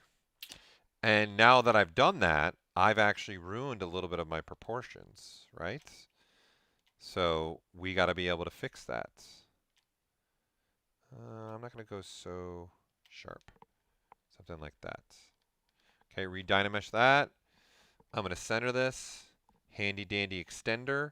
This time I don't want it to be symmetrical because the only thing I want to extend out is something like this. I want more extension there. Okay, perfect. All right, I'm going to Control W that. Re-Dynamesh, and now I'm going to reestablish this angle. I'm going to go right about there. There. Right? And then now there's that part of the leg. Now the next thing I got is from this angle, there is a slight tapering happening, right? So now we can use whatever we've already discussed, right, to do this. So I'm going to throw in a gizmo, taper. Let's taper that out just a bit. I want it to be uniformly tapering here, and I don't want any taper happening along the X right now. I just want it only along, I'm sorry, I don't want it along the X. I only want it along the X, not along the Z. Thank you, Paul. Right, so something like that, I guess. A little bit more there. Perfect. And I can even say, oh, I accept this, and then you guys can throw another taper on this, and then I can say, oh, I want to taper along the X now, right? A little bit. Oh, sorry, along the Z. So nothing that way, nothing that way. So the only thing I want to taper now is the Z. I want to put a little bit, there's a little bit of a taper happening to him there. Okay? And then there you go. And then Re-Dynamesh it. This is going to start doing stuff like that. Okay, and then there is the start part of that leg. Okay, now I need a little bit of that bottom portion there. Okay, so I might as well just duplicate this. So let's say main, it's hard to write with the bonder's in the way. Main bottom leg. Okay, I'm just going to duplicate this. Small bottom leg back one. I'm not trying to make this be perfect right now. Then now I'm going to say, all right, I need this to go out a little bit. Okay, and I'm going to come back here, and I need to size this way down. So let's center this actually. And let's bring this way down and say maybe something like this, and then now stretch this down. Start giving me just another shape here that I can put. Okay, so this needs to go off a little bit. Sit more like in that part of the world. And then that's got its own little tapering too. I'm just reusing the piece. I personally don't like that, so I want to change the taper a bit here. So I'm going to go to local symmetry. I don't want it sticking out as much from that angle. There, the rest is good. There. Right? Again, I want to probably put a little something. Yeah. Let's go maybe a little bit more. Just a little extra kick in it right there. Okay, and then let me do a little bit more there. Yeah, that's better. Okay. So this is just adding a little more element to it. That's all. And in fact, I'm going to even go again with a deformer. No symmetry. Okay, because I want to move just these points to put a little bit more of an angle on this. There, something more like that. I want something more like that. There we go. Okay. And then now I'm looking at going, I need that front piece. In essence, I want to call it as toe. And if you look, the original compared to what this one did, right, is very different. This is why I'm saying you got to be paying attention to what you're doing and where you're trying to go with this piece. Right? So I'm just going to duplicate this again. I'm just going to call this toe. Just to keep my naming convention right now at something so I at least know what it is. Okay, I need this. Let's start fresh again with a new cube. Right. This needs to come up here. It's going to probably sit more in that world. But let's do this instead. Let's go here. Definitely needs to be a lot skinnier. All right, and needs more volume this way for sure. Okay, perfect. Let's put this in Dynamesh mode, which it already is. Great. And now I need to do the tapering. So again, clip brush. And again, I know somebody asked earlier, why didn't I just Z-modeler this? This is a little bit why I'm not using Z-modeler, because I'm trying to work as fast as I can. So I want to have ability to not worry about the mesh in essence. Where Z-modeler, you're going to have to worry about the mesh, and you're back to dealing with, you know, I'm not able to work like this fast with Z-modeler, like just adding the different angles like that. And then there you go. Done. Okay, so I start to have that volume. That's starting to look good. Okay, let me mirror and weld all these pieces over. So I don't want to have local on. So you can see there needs to be a little gap because there's overlapping happening here. Right, so I'm actually going to hold off on the mirror and weld right now because I want to start working my way up to his head now. Right, we've got pretty much the majority of the main pieces for his body and his torso here, right, and everything else. So we got to get his cannon. We got to get his head in place here. And then that's when I go back now and revisit and go through all this again and make sure, is this really the right proportion? I start looking at every angle and seeing, is this what I'm liking? Which I'm definitely going in the direction I want. I think I'm probably going to end up adding more volume up here once we get his head on. So let's pop a head on this guy. Okay, so what I probably also want to do now is keep maintaining this folder structure thing. Right, so I'm going to make now a folder for just the leg pieces. So again, as you see, everything is highlighted. I can Control F. I'm going to say, yeah, I'm always going to do a folder this way. And I'm going to say leg pieces or leg parts, whatever you want. And then now that is at any point in time, it makes it easy to turn off leg portions, right? So now I've got a little structuring. I can turn the arms off if I want to, so forth and so on. And because again, we're going to get into other things here and other features, right? I'm just sprinkling a bunch of things across the board here for you all, right? So let's see. We need a head here. Okay, so the easiest thing to do is probably just grab an existing head. Would be the easiest thing to do, right? And start looking at the shapes that kind of make up the head a little bit. But at this stage, I just want to block something out before I start doing this, making sure I get the right proportion, right? Like the width of his head is only so wide, right, for his chest. That's just what it is, okay? So I'm going to plop anything in here. So let's just append a sphere right now. And obviously his head should not be that big.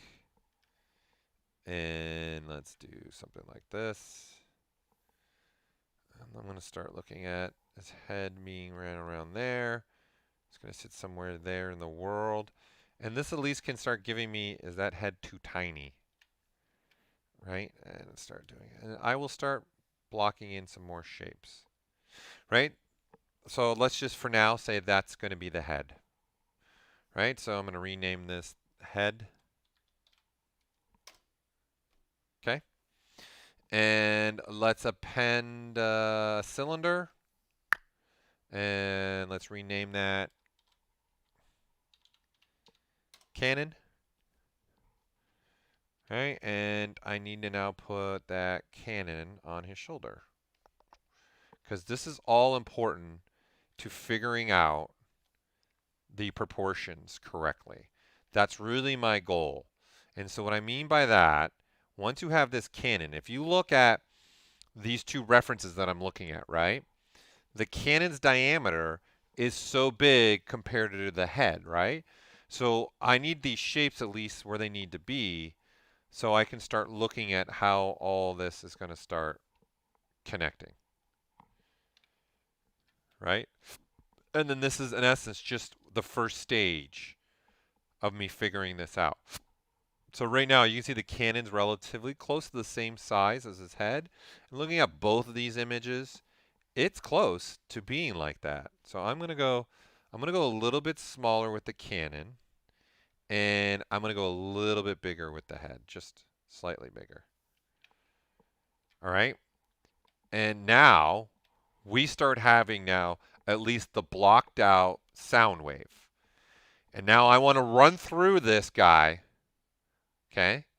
And this is the point of what if I messed up on the proportions? Now I want to start running through and looking at these proportions again. And because I was just blocking stuff in real fast. Well, not right. And now I'm going, okay, now that I look at this, I don't like the size of my torso, top portion. Okay, so I want to make that top portion, I want that to be bigger. It's not big enough for me. There's not enough volume. I want that to have, like, that's huge. That's an important part of Soundwave. So I'm going to make that a little bit bigger. Okay, just give him some more volume. And it looks like I'm going to throw in a little bit more extended. Just a tad bit more. Yeah, that's better.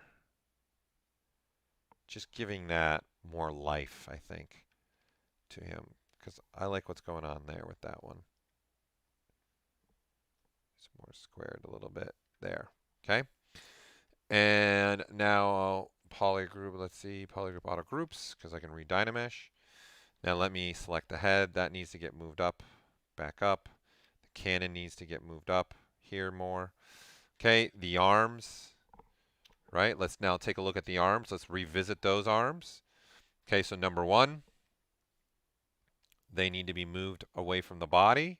Here's the advantage of the folder now, right? I'm going to switch in symmetry mode.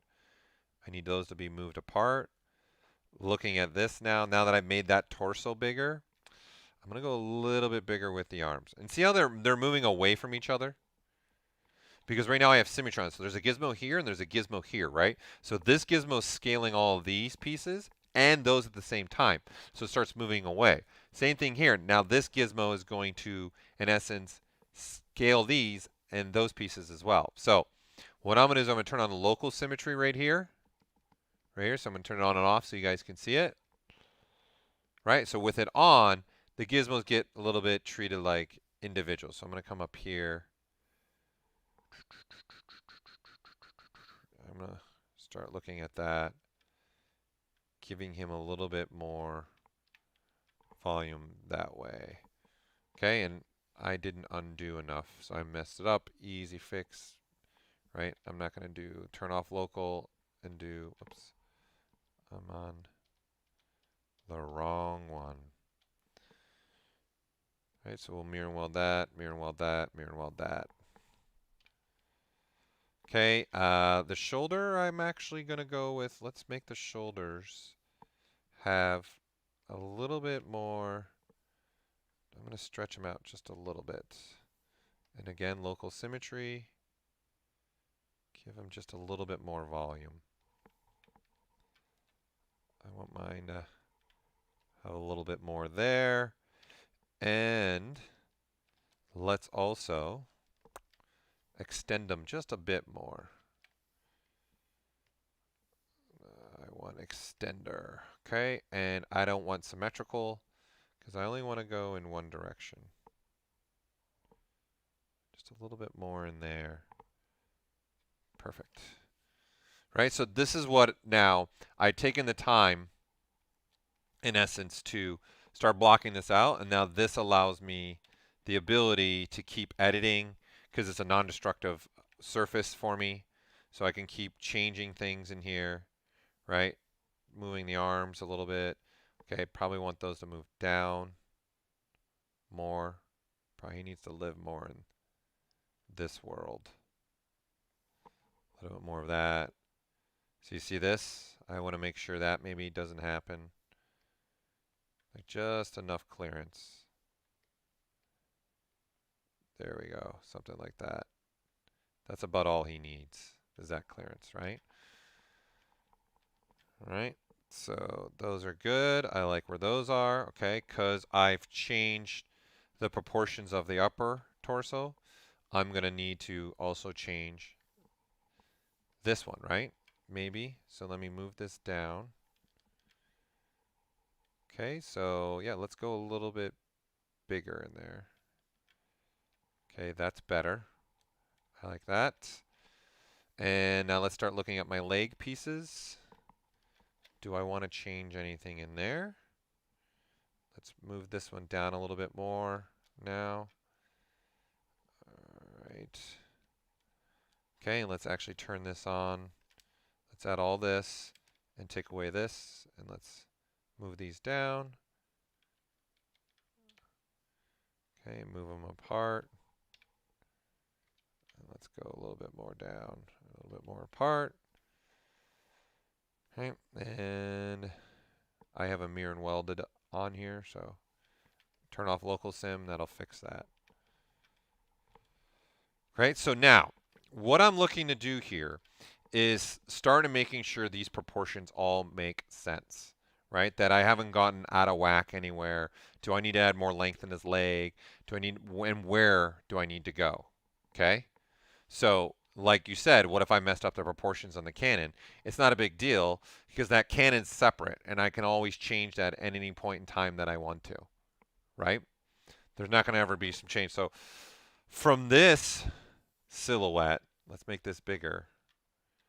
Okay, I'm feeling that it's got a nice kind of tapering happening here. The base might be a little wide.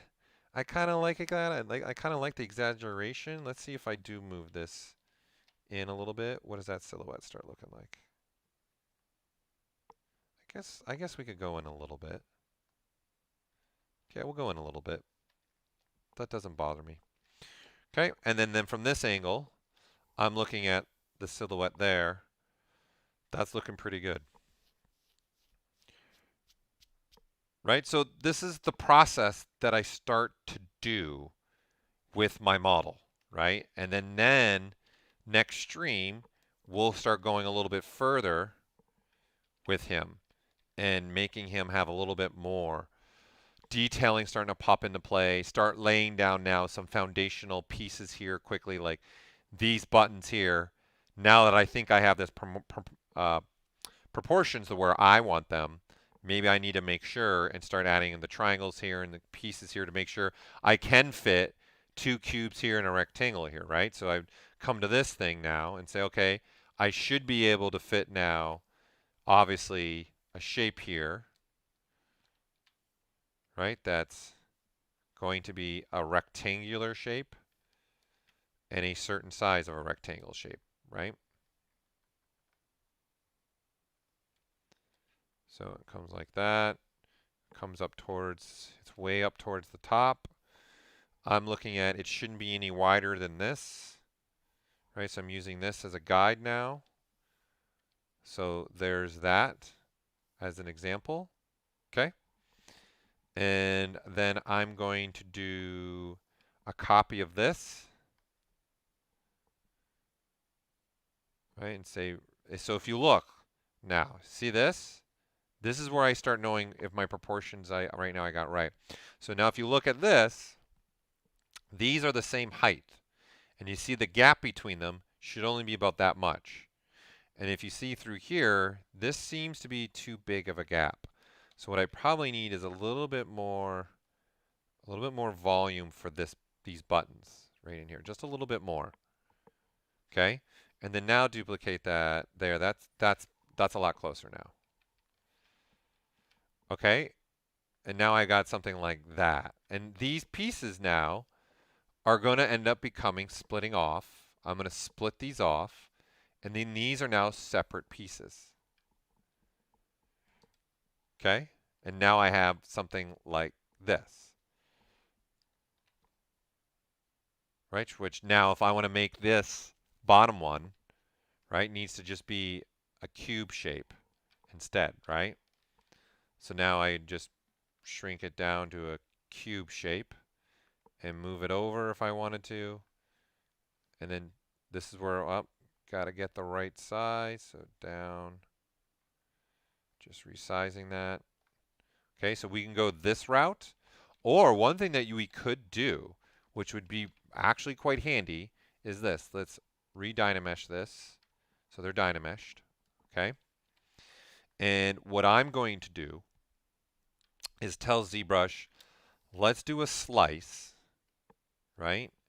And slice through this, right? So you see it's both sides. Okay, if I turn on this B radius, I get a double slice. So what's happening is this, right? To see what's happening there? Okay, so what I'm going to do is one step further. Let's split the bottom one off right now, and I'm going to switch to the trim curve, and I'm going to trim down the middle and hold the Alt key, and then I get that. Right, so it's trimming right down there. Right, and then now I have these pieces. So what I've done, to recap, Control and Spacebar, it's turning on my B radius. Right? And when I have the B radius on,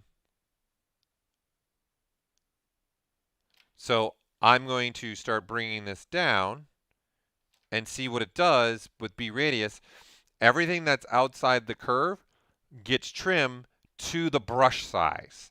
So if you look, my brush size, not the bigger circle, the middle circle, the smaller circle. That's actually my brush size. The bigger circle is the focal shift, the difference between your brush size and a focal shift, okay? So you can see the width of that is my brush size, right? So if I was to go with a larger brush size and do that same thing and then hold the Alt key, you can see it gets a wider cut. So all I'm doing is looking straight on this. Let's come right down here. I'm going to say right there, Alt key, cut, done. And then Re-Dynamesh, and then there you go. Now I've got that upper button and the two buttons, right? And then now you can see this order that I have them in. If I want these to be, merged again, I can even merge them down now again. And now they're one. And if I want to now have that same angle, you can see these buttons are actually quite big. I can have an angle like that to them instead.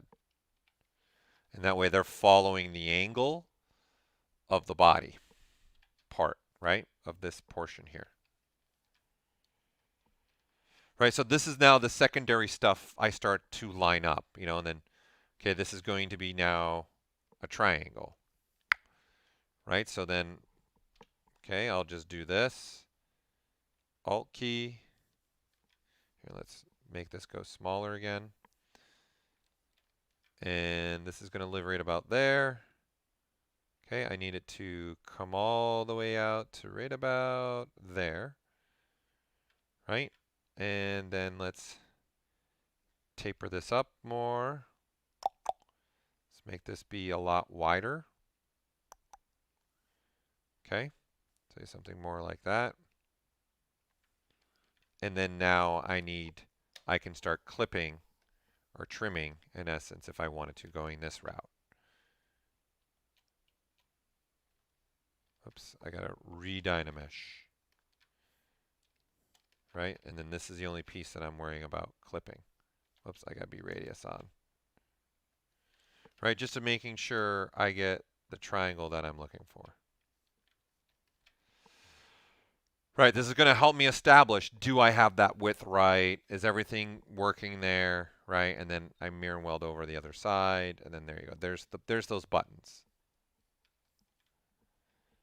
Okay, and if I want them all to be the same height, this is an easy, I can grab that angle, clip them down, and now they're all the same height. Whoops. Let's make sure. There you go. Make sense? Right? So this is now kind of, I'm all right. I'm pretty happy with someone. I think I'll go a little bit smaller with those buttons though. Right? Roll out. Right? I like it. Roll out.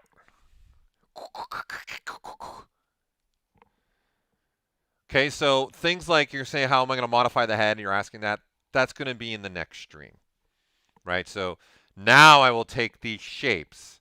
As long as I'm happy with the proportions, everything's sitting right, sitting where I want it to sit, now I'll take the shapes in the next stream and start bumping them up and making them be a little more detailed and start showing you guys maybe some other techniques.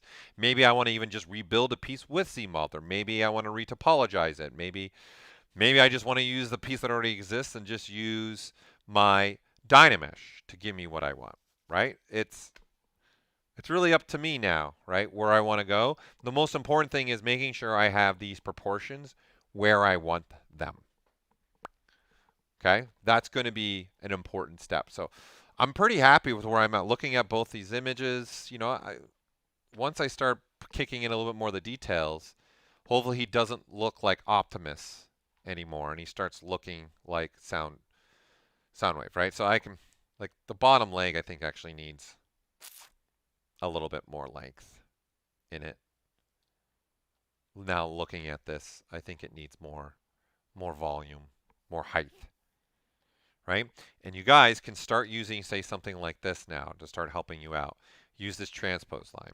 So if you're going to use something, say, like I'm using Spotlight, okay, you'll want to keep this image and save this out. So in the texture, you see you can save out a Spotlight, because every time I load this project, I want to load the Spotlight, and I might have some things, hey, from Germany, how are you?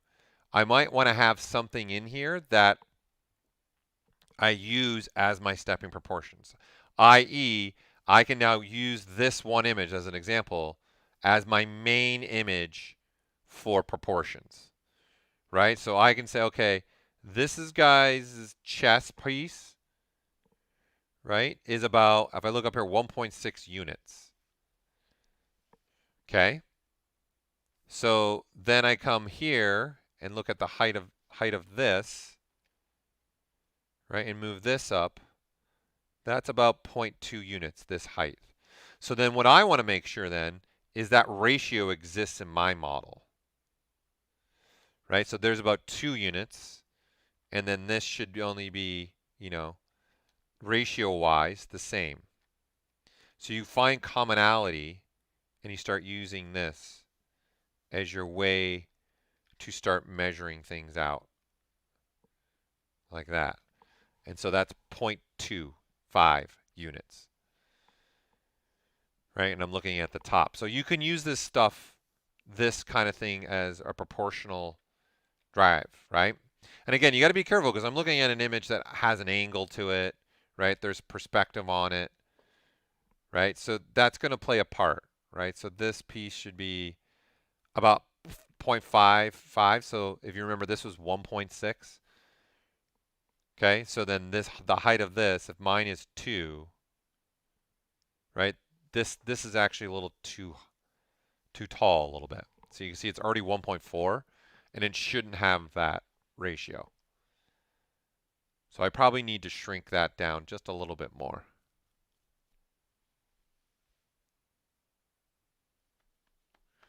So John, you're asking, the question is, I'm not managing to use Polygroup instead of Creasing. Can you show us again how to work properly? What do you mean? Can you add a little bit more to that question? I'm not completely understanding what you're asking. You mean you're not, for as far as trying to just create hard surface, you know, instead of using Creasing, you're not using the polygrouping, you mean? Is that what you're trying to say? Yeah, don't worry about the hard edges right now. If you want to maintain the hard edges, all that is resolution. That's all that is. Right? If I go here, let's just look at the torso again. This top part again, okay? Let me clone this and look at just this, right?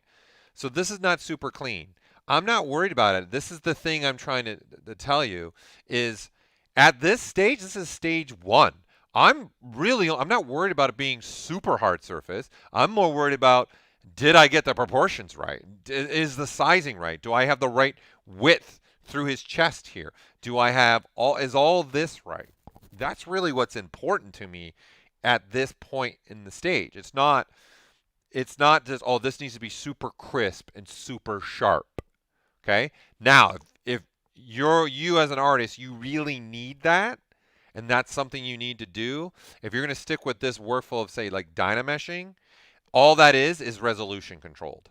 So the more resolution, the more dense this is going to get. So you can see this piece is at 295,000 polygons. So if I just, like here, if I just double this resolution, okay, and now Re-Dynamesh, you can see the beauty of this, only the meshes that I'm touching get more density, right? So if I want more density here, right, I can smooth out and Re-Dynamesh, and you see the pink got more dense. So when I now go to do, say, something like the clip brush, let's turn Symmetry on. When I clip this, right, you can see how much more sharp everything's going to get. And why this is happening is because there's just more resolution. But I know there's things down the line that I'm going to use to clean this up, things that maybe I want to do with this, right? So you can see how clean this again. If I Re-Dynamesh, right? See, that'll stay pretty sharp now. So that's it. That's all it is. It's just I don't have my resolution really high. And I'm assuming then that's your problem too. You don't have your resolution really high. But I'm not concerned with that. Because like I said, see, I can grab these pieces, start splitting them off and adjust them. That's kind of what we're going to get into in the next stream. Right? Because I'm going to start doing my own stuff now. I'm going to start adding my own little element to him. Like for this, I probably want to do something more like that. I want to have maybe just an element like that in this piece, right? And then that's what I want, right? So this doesn't continue all the way across because his head needs to go here, right? That starts creating a little bit more design element, right? And you can see this piece right here, right, has some cutting going across, right? So if I did some masking through here, right, and masking through here, right, and I'll mask that off the back, and now I just trim like that. See, that trim is only happening in that portion, right? But there's going to be other techniques for me to do this, right? And then now that has that little ridge, right? All this stuff is the stuff we're going to start to do in the next stage. But I don't even touch that part until I'm sure, is this torso even the right size? Is it the right in all three axes? Is it the right along the X, along the Z, right? So I look at all three angles and make sure that this is even correct before I start worrying about all this stuff, and is it super sharp? So what I've been trying to show you guys is, all right, I need to start blocking it off. Like, just look how much, here, let's append, because then the cool factors are going to start coming into play now, right? So that's where the next stage starts coming into play. Now, see, that's starting to look better now. Just those little elements of me adding that and adding that starts to bring him to life a little bit, right? And that's what we're going to be starting to do in the next. It's the big picture that my main man Dice K's in here, right? I'm trying to show you guys a workflow that opens up things for me to do editing, non-destructive, right? Look how many times I've changed shapes and stretched and changed the volume of stuff. I've done it multiple times. And I have the ability to do it because of this workflow that I'm trying to hammer home with you guys. Okay? Does that make sense, John? Does that answer your question? Looks like you're good to go. Okay? So this is what I'm going to be, every time I stream now for the Pixologic streams right now, I'm going to just keep working further and further through Soundwave here. And hopefully, like I said, maybe I get to the point where I do make Laserbeak. And what is the cat's name? Does anybody remember? Because it's Laserbeak for the bird. Well, I don't remember what the cat's name is. I'm having a huge blank on the cat. But I love this character.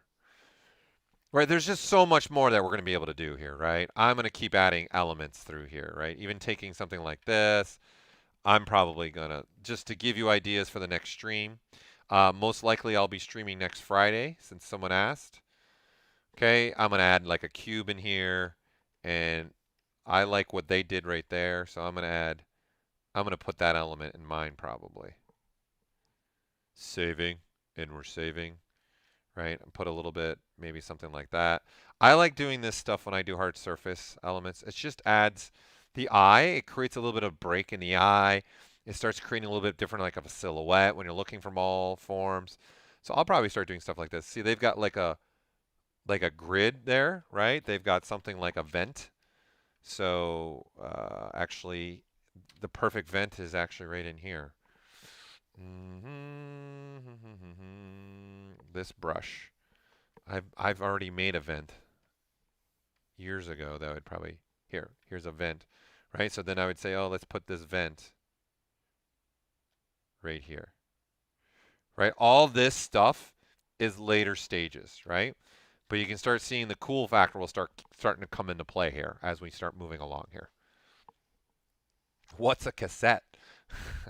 Yeah, happy little cassettes. Yeah, some people in this stream probably don't even know what cassettes are, right? For sure. All right, so that's it for this stream. We're going to continue moving along here. And again, next stream, check the schedule. And then we're going to keep going for Soundwave. So my challenge to you all, as always, some of you take this challenge, is go pick a transform of your own and just try to do blocking them out fast, right? Again, I would have got to this stage, honestly, in like 30 minutes or less if I wasn't talking to you and going on tangents and walking through some things. I would have just been bam, bam, bam, bam, bam, bam, right? And that's also the point of this. I want to be working fast and then just getting this right before I start getting into what looks cool on him, right? That's not the important part for me right now. It's the, like I said, the more and more I look at this part of the leg needs a little bit more height in it. So I need to go fix that. I need to put some more height volume in there. Okay?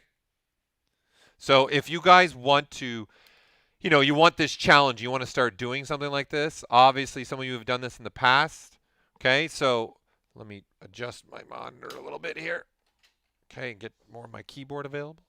You could go to ZBrush Central, and if you want to start taking this challenge, and if you just use the @PixoPaul, I'll get an email. I'll see what you guys are doing with your transformers. Be a fun thing. Some of you might be having some fun with this and do this. And again, don't get too married to it. Like, as long as the character is recognizable, that's what matters, right? And the main things for Soundwave is really his chest and that one cannon off his shoulder. And then the color scheme alone makes it start looking like Soundwave. Those three things is going to really make it look like Soundwave, right? The minute I start bringing in these colors that are in here, that's going to open up a whole nother world, a whole new world, right? So if I start grabbing this color in here, and I'm grabbing from, I'm going to go with more that color, right? The minute I start doing this, right, this will now start having that color scheme start to come through to him, right? So this becomes an important thing, right? I grab this and then we'll just switch the paintbrush. All this is going to be relevant. Right now that's blue, but this part up here should be more of a gold.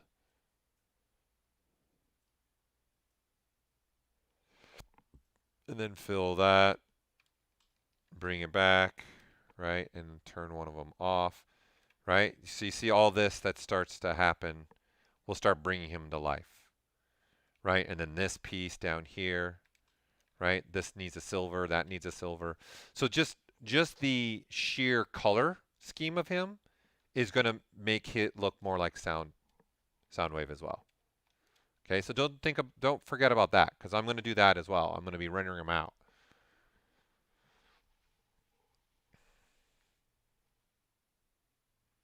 All right? No distractions. Was there a question I missed? So any questions before we say we're done? So I challenge you all to make your own, pick a transformer. Go for it. If you want to go more extreme, you can go more extreme. I think the Soundwave that was in Bumblebee is pretty awesome. And in fact, I brought him in for when I'm going to start adding details.